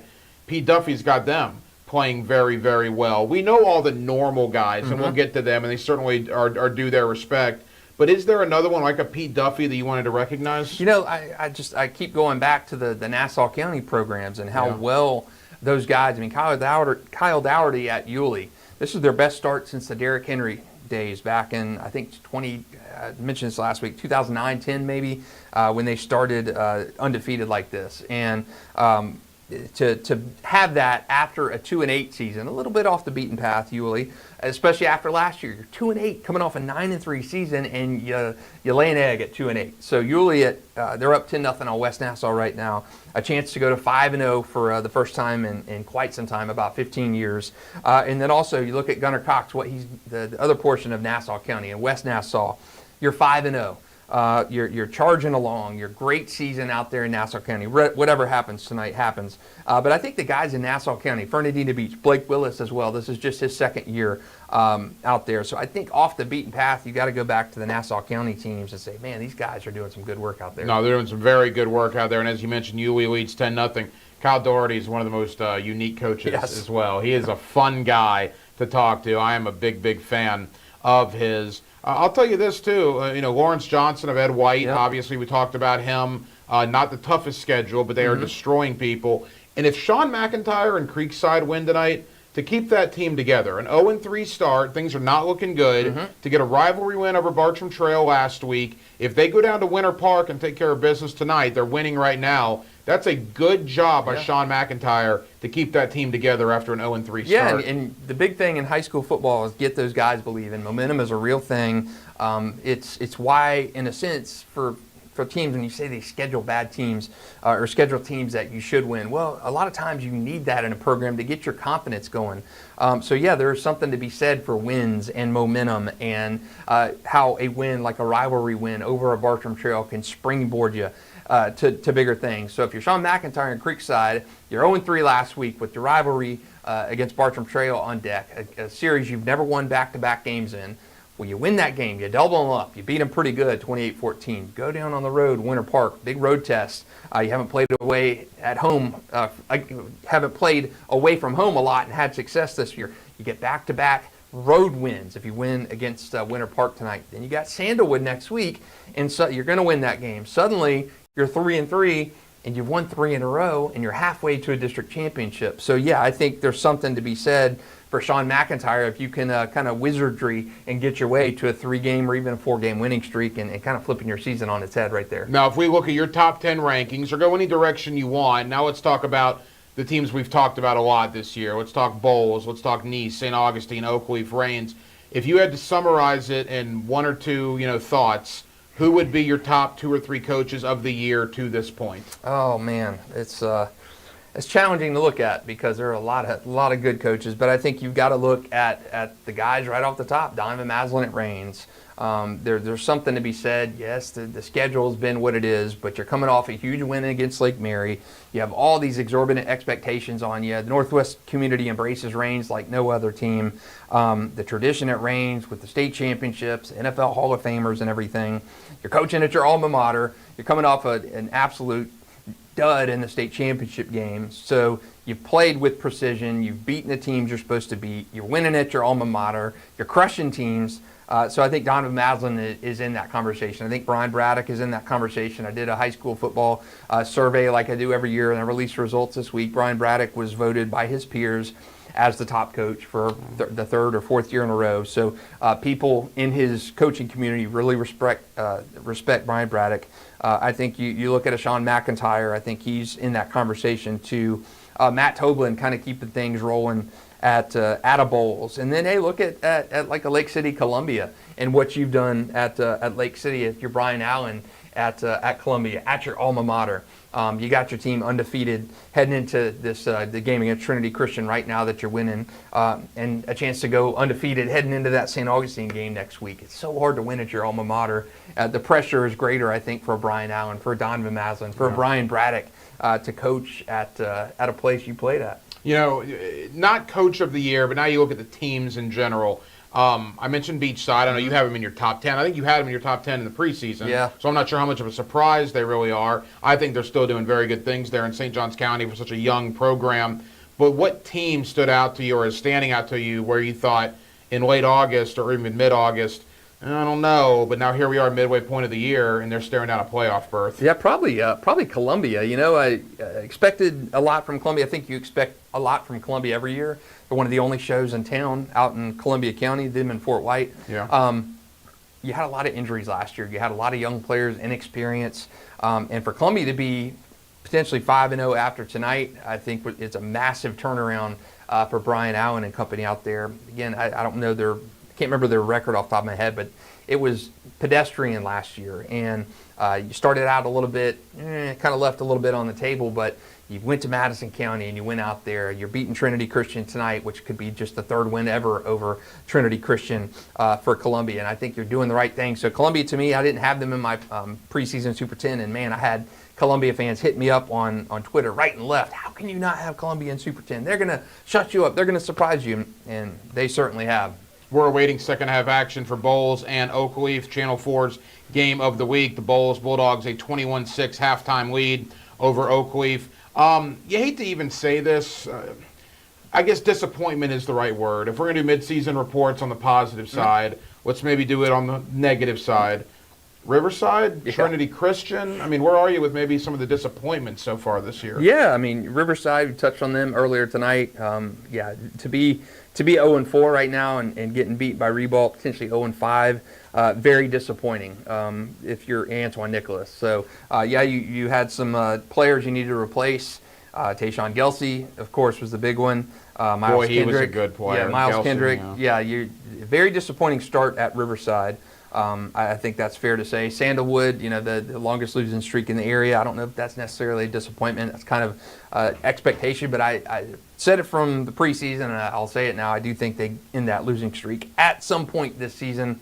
Not this week against Fletcher, obviously, but I do think that they get in the win column at some point this year. Yeah, Trinity Christian's not had a Trinity Christian-esque kind of start. Though Trinity, you associate Verlin Doherty with that program because he is iconic and has built that program into one of the best that will ever be. 9 state championships. But yeah, you're 1-3. You struggle to beat NFEI. You don't have a lot of the same coaching staff in place. You lost guys who have been instrumental in assistant coaching roles. Gerard Ross, who had been there forever, he's now at Florida State. He played at Trinity. He's a great assistant coach there at Trinity under Verlin for some time. Gus Scott, same thing. You're not at the program anymore. So it's been a little bit of a struggle to me at Trinity Christian. You don't have that continuity like you had for many, many, many years. And Gerard left a few years ago, but Gus is not there this year for the first time. So I think with that loss of continuity a little bit has and face it, Trinity's young. Trinity's younger than it's been in quite some time. You know Verlin really well, probably better than most people here in Northeast Florida. Will a season like this affect what he does moving forward? I don't think so. I think Verlin is well entrenched at Trinity Christian. There's no surprise that the wick on the candle is not as long as it used to be in terms of how long he's got left. He's going to call it a career when he wants to. I don't think a year like that. I still think Trinity Christian, they're going to probably lose tonight to Columbia, drop them to 1-4, but I still think they're in that mix for a district championship. I still think they get to the playoffs. Remember, they lost 4 games last year and still went to the state semifinals. So it's probably a little premature to write Trinity off just because it's district, and I think they still win a district championship. But I don't think it, in the grand scheme of things, Trinity's had some lean years when Verlin has been there, and he's still kind of stuck to the path. But I guess it depends on how lean this year really is. One of those disappointments, and we haven't even mentioned, we've talked Trinity and Riverside. Well, Bartram Trail certainly is a disappointment, but they maybe have found themselves tonight, Justin, 21-0 over Orange Park at halftime. Yeah, and Bartram was like Creekside in a sense. You're playing good teams. You're losing to Ware counties. You're not losing to, again, Little Sisters of the Poor. You're losing to quality teams. You're playing good teams. Creekside was kind of an anomaly last week because that was the first team of the year Bartram had played that was a winless team, and that huge rivalry game. So Corey Johns and company, they scheduled tough. They took their lumps, and it's just a matter of time before they got back on track. And had you lost to Orange Park tonight, which I don't think is going to happen, then you really got to start asking questions like, what in the world is wrong with Bartram? But you're playing and losing to quality teams, and I think with the cupboard is not bare at Bartram Trail. Expectations are so darn high because Darryl Sutherland built that program into an unbelievable program, a perennial playoff program, perennial district champion. So yeah, the expectations are high, but just like at St. Augustine, which I think in Joey Wiles' tenure there, missed the playoffs twice at the front side of his career. Never again. Brian Braddock had a year where he missed the playoffs, where Joey's only losses in St. Johns County was to Nice. Brian has lost to other programs. He's lost to the Bartram Trails for the first time. He's lost to the Ponte Vedras and stuff. So you can't continue things forever as much as you like to think it would continue forever, where it just seems like it's going to.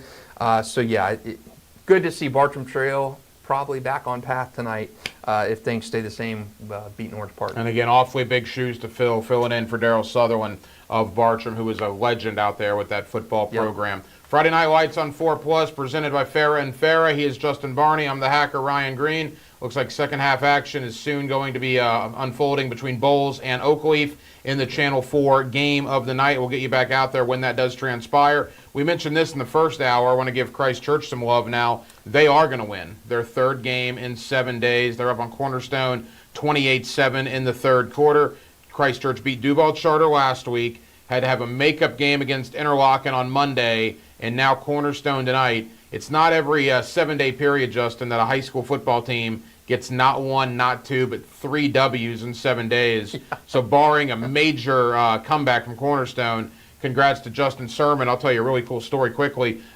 Travis Hodge, his son, Reed Hodge, a 7th grader, got in last week on the varsity for Christ Church, scored a touchdown against Duval Charter. That? Yeah, 7th grader found pay dirt in the 4th quarter. Travis, didn't he play at Fernandina Beach or Bowles? Travis has been all over the place. Okay, yeah. Yeah, and he's now the defensive coordinator out there at Christ Church. What a moment for him to see his 7th grade son score on the varsity last week. That's awesome. That's awesome. Yeah, really, really cool. And hey, why not? If you're Christ Church, why not Justin Sermon? Why don't you just move another game up to Monday and just try to squeeze a couple more in, right? Yeah, 7 days, 3 wins. So congrats to Christ Church for getting their 3rd victory of the week. All right, as we get ready for second half action, let's begin with your thoughts on Oakleaf and Bowles. The Bulldogs up 21-6.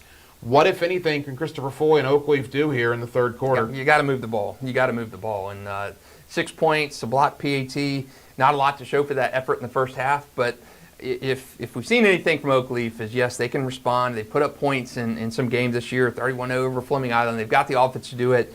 Established quarterback, very good in the ground game for Reed Coleman. Trace Burney, an elite receiver. But you got to move the ball, and you're trying to do it against a defense that is coming off a shutout win against Bishop Kenny last week. Probably had a little bit of a wounded pride after 40-35 loss to St. Augustine, and I'm sure Matt Toblin and Coach Oakstra over there and Manny Wellington, everybody on that bowl staff really drove home the point after that 40-35 loss. We're a better defense than that. We're a better team than this. We have an Ohio State linebacker. We have Asher Gitto, a 5-star defensive lineman. You've got Santana Starks. You've got all these playmakers on that defensive side of the ball. We're a better team than what we showed in that 40-35 loss. Let's start showing it, guys. And I think you've seen that last week against Bishop Kenny, and I certainly think you've seen that tonight, holding a high-powered Oakleaf team to just a touchdown through 24 minutes of play. If Bowles holds on to win the game, don't take any luster off of Oakleaf? Maybe a little bit, because you haven't. The Hawthorne win to me was by far their best win of the season last week. That forced me to move them up over Bowles last week from 4-3. I thought that was a high quality win. Bowles win over BK, not nearly as impressive as Oakleaf's over Hawthorne, but I think it's your first really true area test outside of Fleming Island, which is a little bit younger this year, and you come out here and you put up 6 points at halftime. So.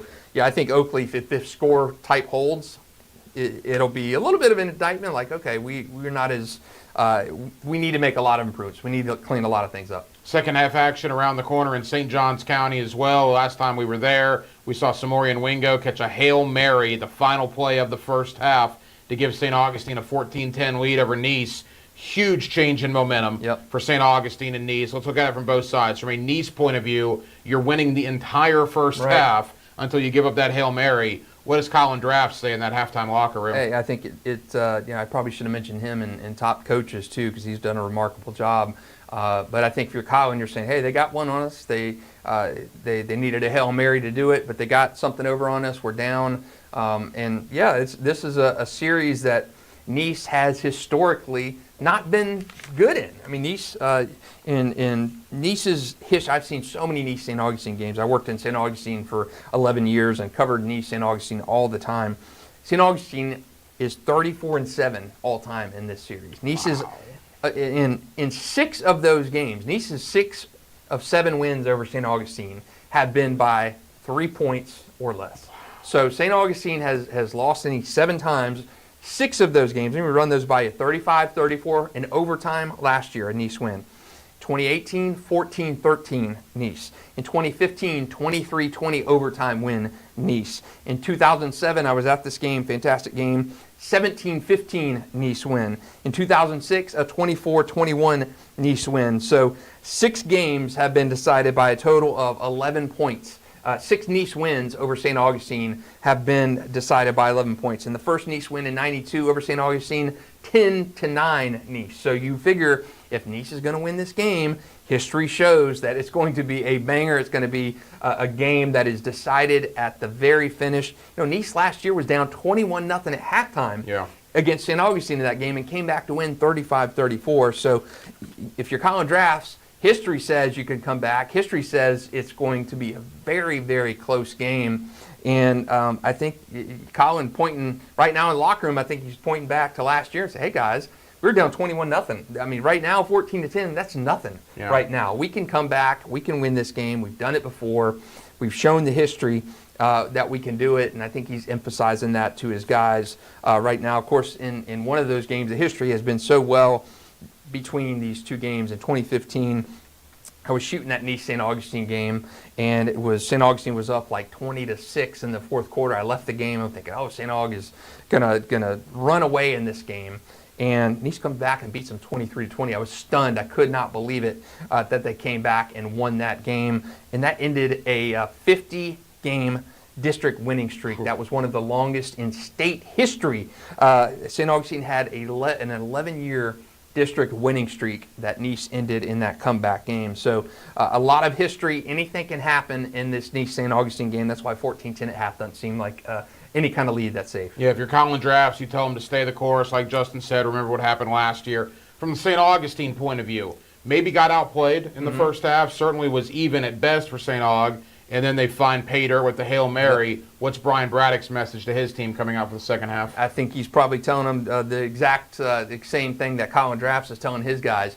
Hey, we were up 21-0 in this game last year, and we lost it. Yeah. So anything can happen. These next 24 minutes are going to be crucial. Yes, we got something to build off of at the end of the half, but if you're Brian Braddock, you are emphasizing exactly what happened last year. Coach, no lead is safe. A 4-point lead is not safe, just like a 21-point lead last year wasn't safe. So if I'm Brian Braddock, I'm saying you've got 24 hard minutes of slogging left to go. This is what you practice for. This is what you play for.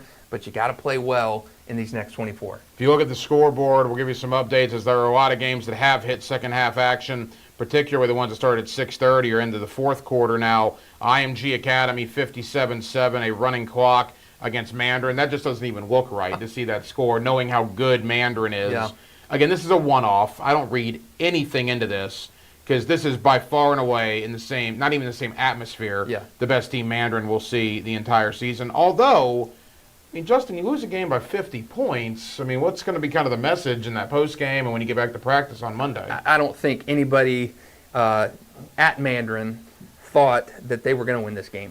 There's no belief in me that says as confident as Toby Bullock and that staff is, as confident as those Mandarin players have been, there's not an iota in me that says you thought you were going to win this game. Right. There's nothing. There's no conceivable way you can tell me that you thought you could win this game tonight. So you chalk it up. You say, hey, we're not going to play a team better than that the rest of the way. We've got the runway we've got on this season is going to be easy compared to what we saw tonight. And you chalk it up, you move on, you put what you got tonight on tape, you learn from it, and you say, hey, our toughest game left in the regular season is going to be an Oak Leaf kind of game for a district championship like it was last year. Let's go out and win the games and compete just as hard as we did tonight. It's, again, when you're talking IMG and anybody else around here or anybody else in the state, I mean, maybe a Venice, an American Heritage, those kind of teams that are St. Thomas Aquinas, the private schools or the elite public schools like Venice who are cherry picking players and getting everybody to transfer in there. Maybe that's more comparable to an IMG, but it's still not even in the same stratosphere of what IMG is. No, they're a machine, and they've established that tonight against Mandarin. Running clock, Fletcher Sandalwood. That game is probably almost final. Fletcher 35-0 over Sandalwood. We also have a running clock between Middleburg and Ridgeview. Middleburg 51-3. They will remain undefeated. Creekside and Winter Park back and forth. It's now 2017. Creekside over Winter Park as Winter Park, the Wildcats down there in the Orlando area, making a little bit of a run. Hopefully Creekside can hold on there. Also Ed White, a running clock over Terry Parker, 47-8 as we've entered second half action out in Clay County with Bowles and Oakleaf. And I think these first 5 minutes of the third quarter, Justin, very important for Oakleaf. You're already down 15. You got to stop Bowles. You got to move the ball. You got to set the tone in the first 5 minutes to believe that you can come back from this 15-point deficit. Yeah, big out there in Clay County. You got to get something going if you're Oakleaf, and really a listless first half in terms of the offense. So you have Christopher Foy. You got to get things back in gear, and and come out with a strong drive and keep playing like you've been playing on defense, because I think Holden Bowles with 21 in the opening half, and one of those was on a trick play. Pretty good showing for them in the first half defensively. It's a really good Bowles offense. But if you're Oakleaf and you give up a touchdown here after a long drive, I think then curtains. it becomes a little bit almost panic time. Yeah, and the thing with Bowles, too, being up 15 with their running attack and their offensive line, they'll just wear on you and wear on you and wear on you. So this is a vital drive for the Oakleaf defense to try to get off the field. Other scores that are coming in, not a lot of nail-biters right now. In fact, two of the better games are the ones that we're following, Bowles and Oakleaf, and, of course, that good one in St. Johns County between Nice and St. Augustine. But looking at the scoreboards, I mean, look, there's not a lot of compelling action, which I guess is good and bad. It's good for the teams that are obviously establishing themselves tonight. But if you're getting blown out in week number 5 of the high school football season, you need to take a hard look in the mirror. Yeah, another one to watch. University Christian 20-0 over Impact Christian, and I know Impact wanted, circled this game like, hey, this is a game we need to prove our worth in, because again, Impact Christian, kind of like the Baldwins, have not played anybody going into this matchup. And UC is on a different level than Impact is, but when you're trying to build a program and fighting Impact coming off a playoff season as well, and you step up and you play a really good conditioned program after really not playing. You're playing the Wolfsons of the world. No offense, Hacker. I know. I know that cuts a little deep. But Wolfson's looking good tonight. Yeah, Wolfson's looking good tonight. It's not. They're going to remind me on Instagram afterwards if that score against Bishop Snyder holds, because I think I picked Bishop Snyder to beat your alma mater, and I usually get some good static from fans on Instagram. There is nobody in this city that gives more bulletin board material to high school football teams than Justin Barney. That's true. I'm glad I can do my part. But it's all in good taste and humor. But yeah, University Christian, big win or big game so far for them. And Impact, again, a team that's trying to kind of get there and build and get to that next step. Elijah Caldwell Hardy, a really good player, committed to Michigan State, but bit off more than they could chew tonight with UC. Justin Barney of Channel 4. I'm the hacker Ryan Green. This is the Friday Night Lights on 4+, presented by Farah and Farah. We'll take a couple of more looks into both Bowles and Oakleaf, also in St. Johns County, Nice, and St. Augustine, and we'll set the table for what you can expect on Channel 4 later on this evening and on 1010XL later this evening as the Friday Night Lights roll on, and we are glad you are with us. Weather Authority helps you stick to your routine when the weather weathers. Always watching, always tracking.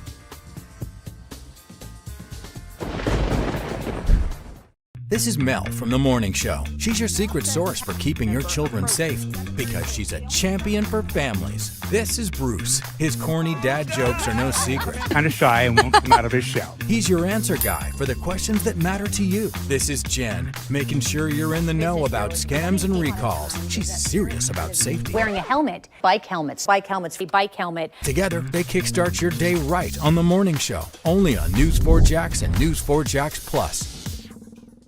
This game just got bigger. That's how we do it, fellas. And better. The energy is contagious. Because we're back. It's still a party here on HBCU Go. And this season, it's about the grit. Unbelievable. The glory. This conference is anybody's to take. And the clash of champions. Every game is our championship game. The 2025 HBCU Go football season is here. HBCU Go Football, Saturdays this fall, streaming on News4Jax Plus. It's all or nothing, no in between. So let me tell you what that really means. Let's start the show, fully charged. We just letting you know it's all or nothing. We are back with a new season. Join us for a full half hour of scores, highlights, and features on Varsity 4 football. Fridays at 10:30. Presented by the accident attorneys at Farah and Farah. Is this thing on? What are we even doing here? It's now football time.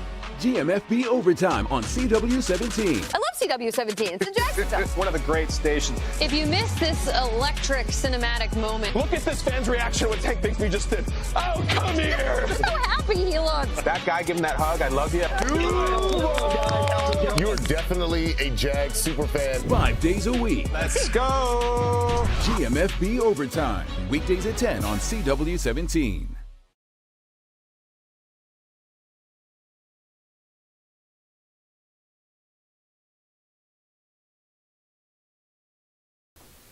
Friday Night Lights on 4 Plus with Justin Barney of Channel 4, the hacker Ryan Green, 1010XL. Glad you are with us. Superior Fence and Rail brings you this scoreboard update.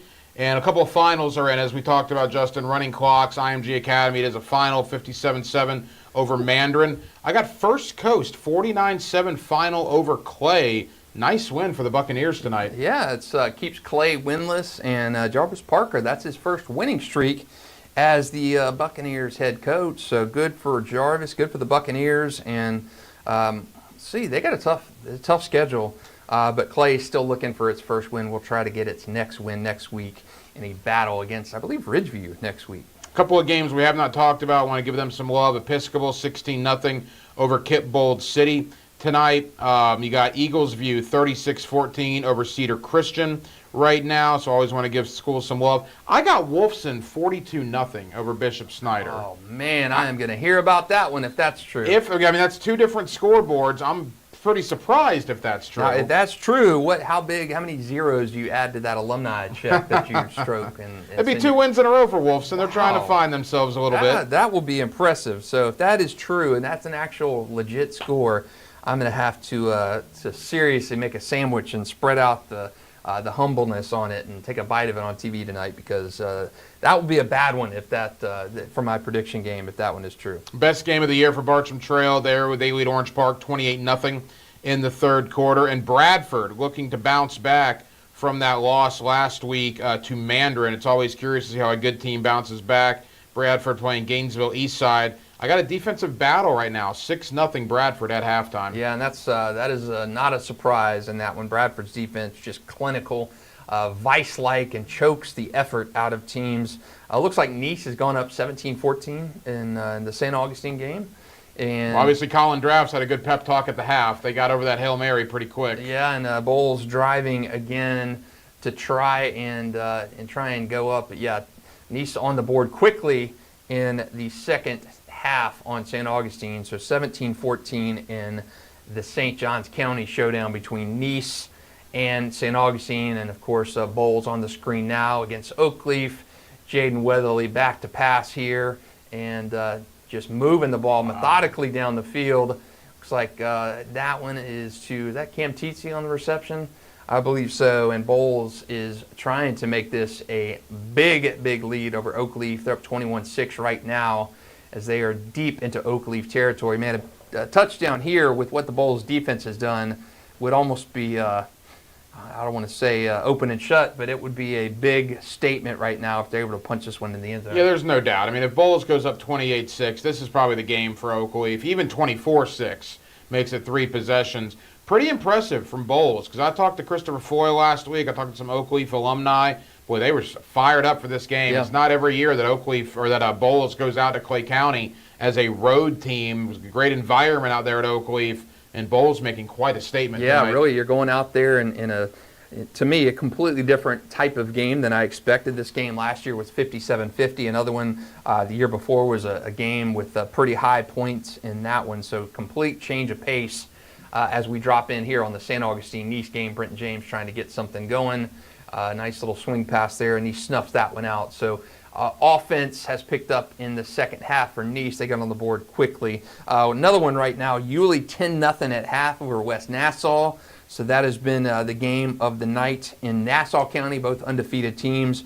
Yulee 4-0 and West Nassau 5-0. The Hornets trying to repay West Nassau for a 22-21 Warriors win last year.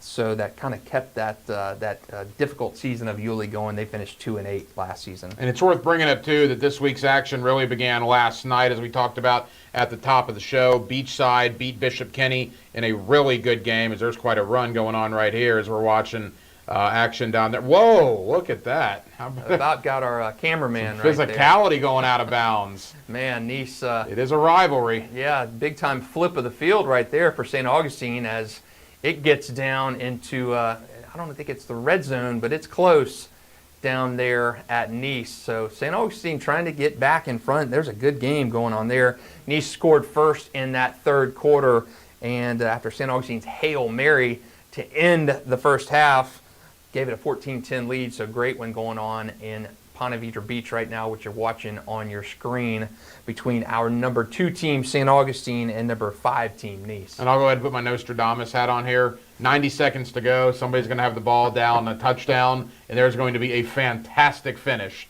in this game. There's been a fantastic 2.5 quarters. Quickly back to last night, Beachside, a statement win over Bishop Kenny. That's now back-to-back wins over Bishop Kenny and Ponte Vedra. And speaking of Ponte Vedra, they also played and won last night, beating Menendez. And give a little credit to Stanton. Stanton also a winner last night over Harvest Community. Interesting, we had 3 Thursday night games. Congrats to Stanton, Beachside, and Ponte Vedra for all getting wins one night ago. Yeah, day off for my my kids and go to school in St. Johns County, so it's like a planning day or something down in St. Johns County. So the Ponte Vedras, the Menendez, the Beachsides played their game Thursday so they could give the kids off on Friday. So I know kids were happy about that. My kids go to Creekside, so they were upset they didn't have a home game tonight, and they were not going to go down to Winter Park. Boy, Bowles moving the ball through the air. I mean, we always talk about the Bowles, rushing attack and stuff, but they're moving the ball through the air. And as you look at St. Augustine as well, they're moving the ball through the air too. As Bowles looking to capitalize, they're up 21-6, looking to go up 3 possessions. St. Augustine had the lead at halftime against Nice. They lost the lead early in the third quarter. Nice came out, put a touchdown on the board, but now St. Augustine driving, trying to recapture the lead or at worst tie it here. But again, 2 compelling football games, one in Clay County, one in St. Johns County. Yeah, it's so funny. We're talking about passing, how everything has become passing now, and running games, while still important, are not as featured as passing games. So I remember Joey Wiles, coach at St. Augustine, unbelievable head coach, Hall of Fame head coach down there, and it was just humorous going back in a conversation I had with him years ago. They were always a running team, and they got to a state championship game, and they played Rockledge down in the state championship game. It absolutely got waxed. I believe it was 38-6 or 42-6, and they ran really well for a half, played defense really well for a half, and couldn't do anything after that. Joey came back from that game and said, man, we need to incorporate some passing into our offense. He ended up hiring a good offensive coordinator named Jim Sauls not too long after that, and they won a state championship. But he was looking through the stats one day in the paper and seeing all these passing numbers and stuff, and he said, Justin, I realized we didn't even have like 100 passing yards at mid-season. Wow. So looks like an interception there in the end zone for Nice. Oh, man. And talk about a flip of the script right there. Number 2 with an interception in the end zone off a deflected pass. So St. Augustine a chance to take the lead in that game, a bobbled pass, and Nice picks it off in the end zone. The roller coaster of emotions in this game for both teams. What a game so far. Good camera work by our photog Chris Smith at that game to track that interception. And we're going back to the Bowles game right now. Bowles and Jaden Weatherly trying to get in the end zone and really make things difficult here for Oakleaf. Bowles up 21-6 on our Varsity 4 Game of the Week hacker. And I think if they can get points here, it's going to make things really, really difficult for Oakleaf. Bowles, Nice, and St. Augustine. Can all 3 compete for a state championship? I think Bowles, and we talked about this on our varsity podcast beginning of the year, we kind of had ceilings and floors for each team. I think Bowles' ceiling is a state championship. I think Rain's ceiling is a state championship. I think St. Augustine's ceiling is probably the Final Four, just knowing how what they have down there in American Heritage like we saw last year. You get to the state semifinals, you get a heritage type of team. I don't think you're going to beat that team no matter what happens. In Mandarin, Nice, Oakleaf, you're kind of all in that same category. Nice, Oakleaf, and Mandarin are all in Region 1-6A. They're all going to play each other. You're gonna go in there, and one of those teams is probably going to match up with Gainesville-Buchholz in the regional final. Last year it happened to be Oakleaf. Nice and Buchholz play next week, so that'll give you an idea of where Nice is at in the grand scheme of things. So I think they can get to a state semifinal. I don't know state championship. Man, it's so hard to get out of that region and play for a state championship. Let me ask you this. To me, it'd be tough. With Nice and St. Augustine, that goes back to the whole thing they did for a couple of years where you had the big counties have their own division, and St. Johns County was it Metro and Suburban? Right. They got rid of that. Right. So that hurts St. Johns County teams now, correct? Yes.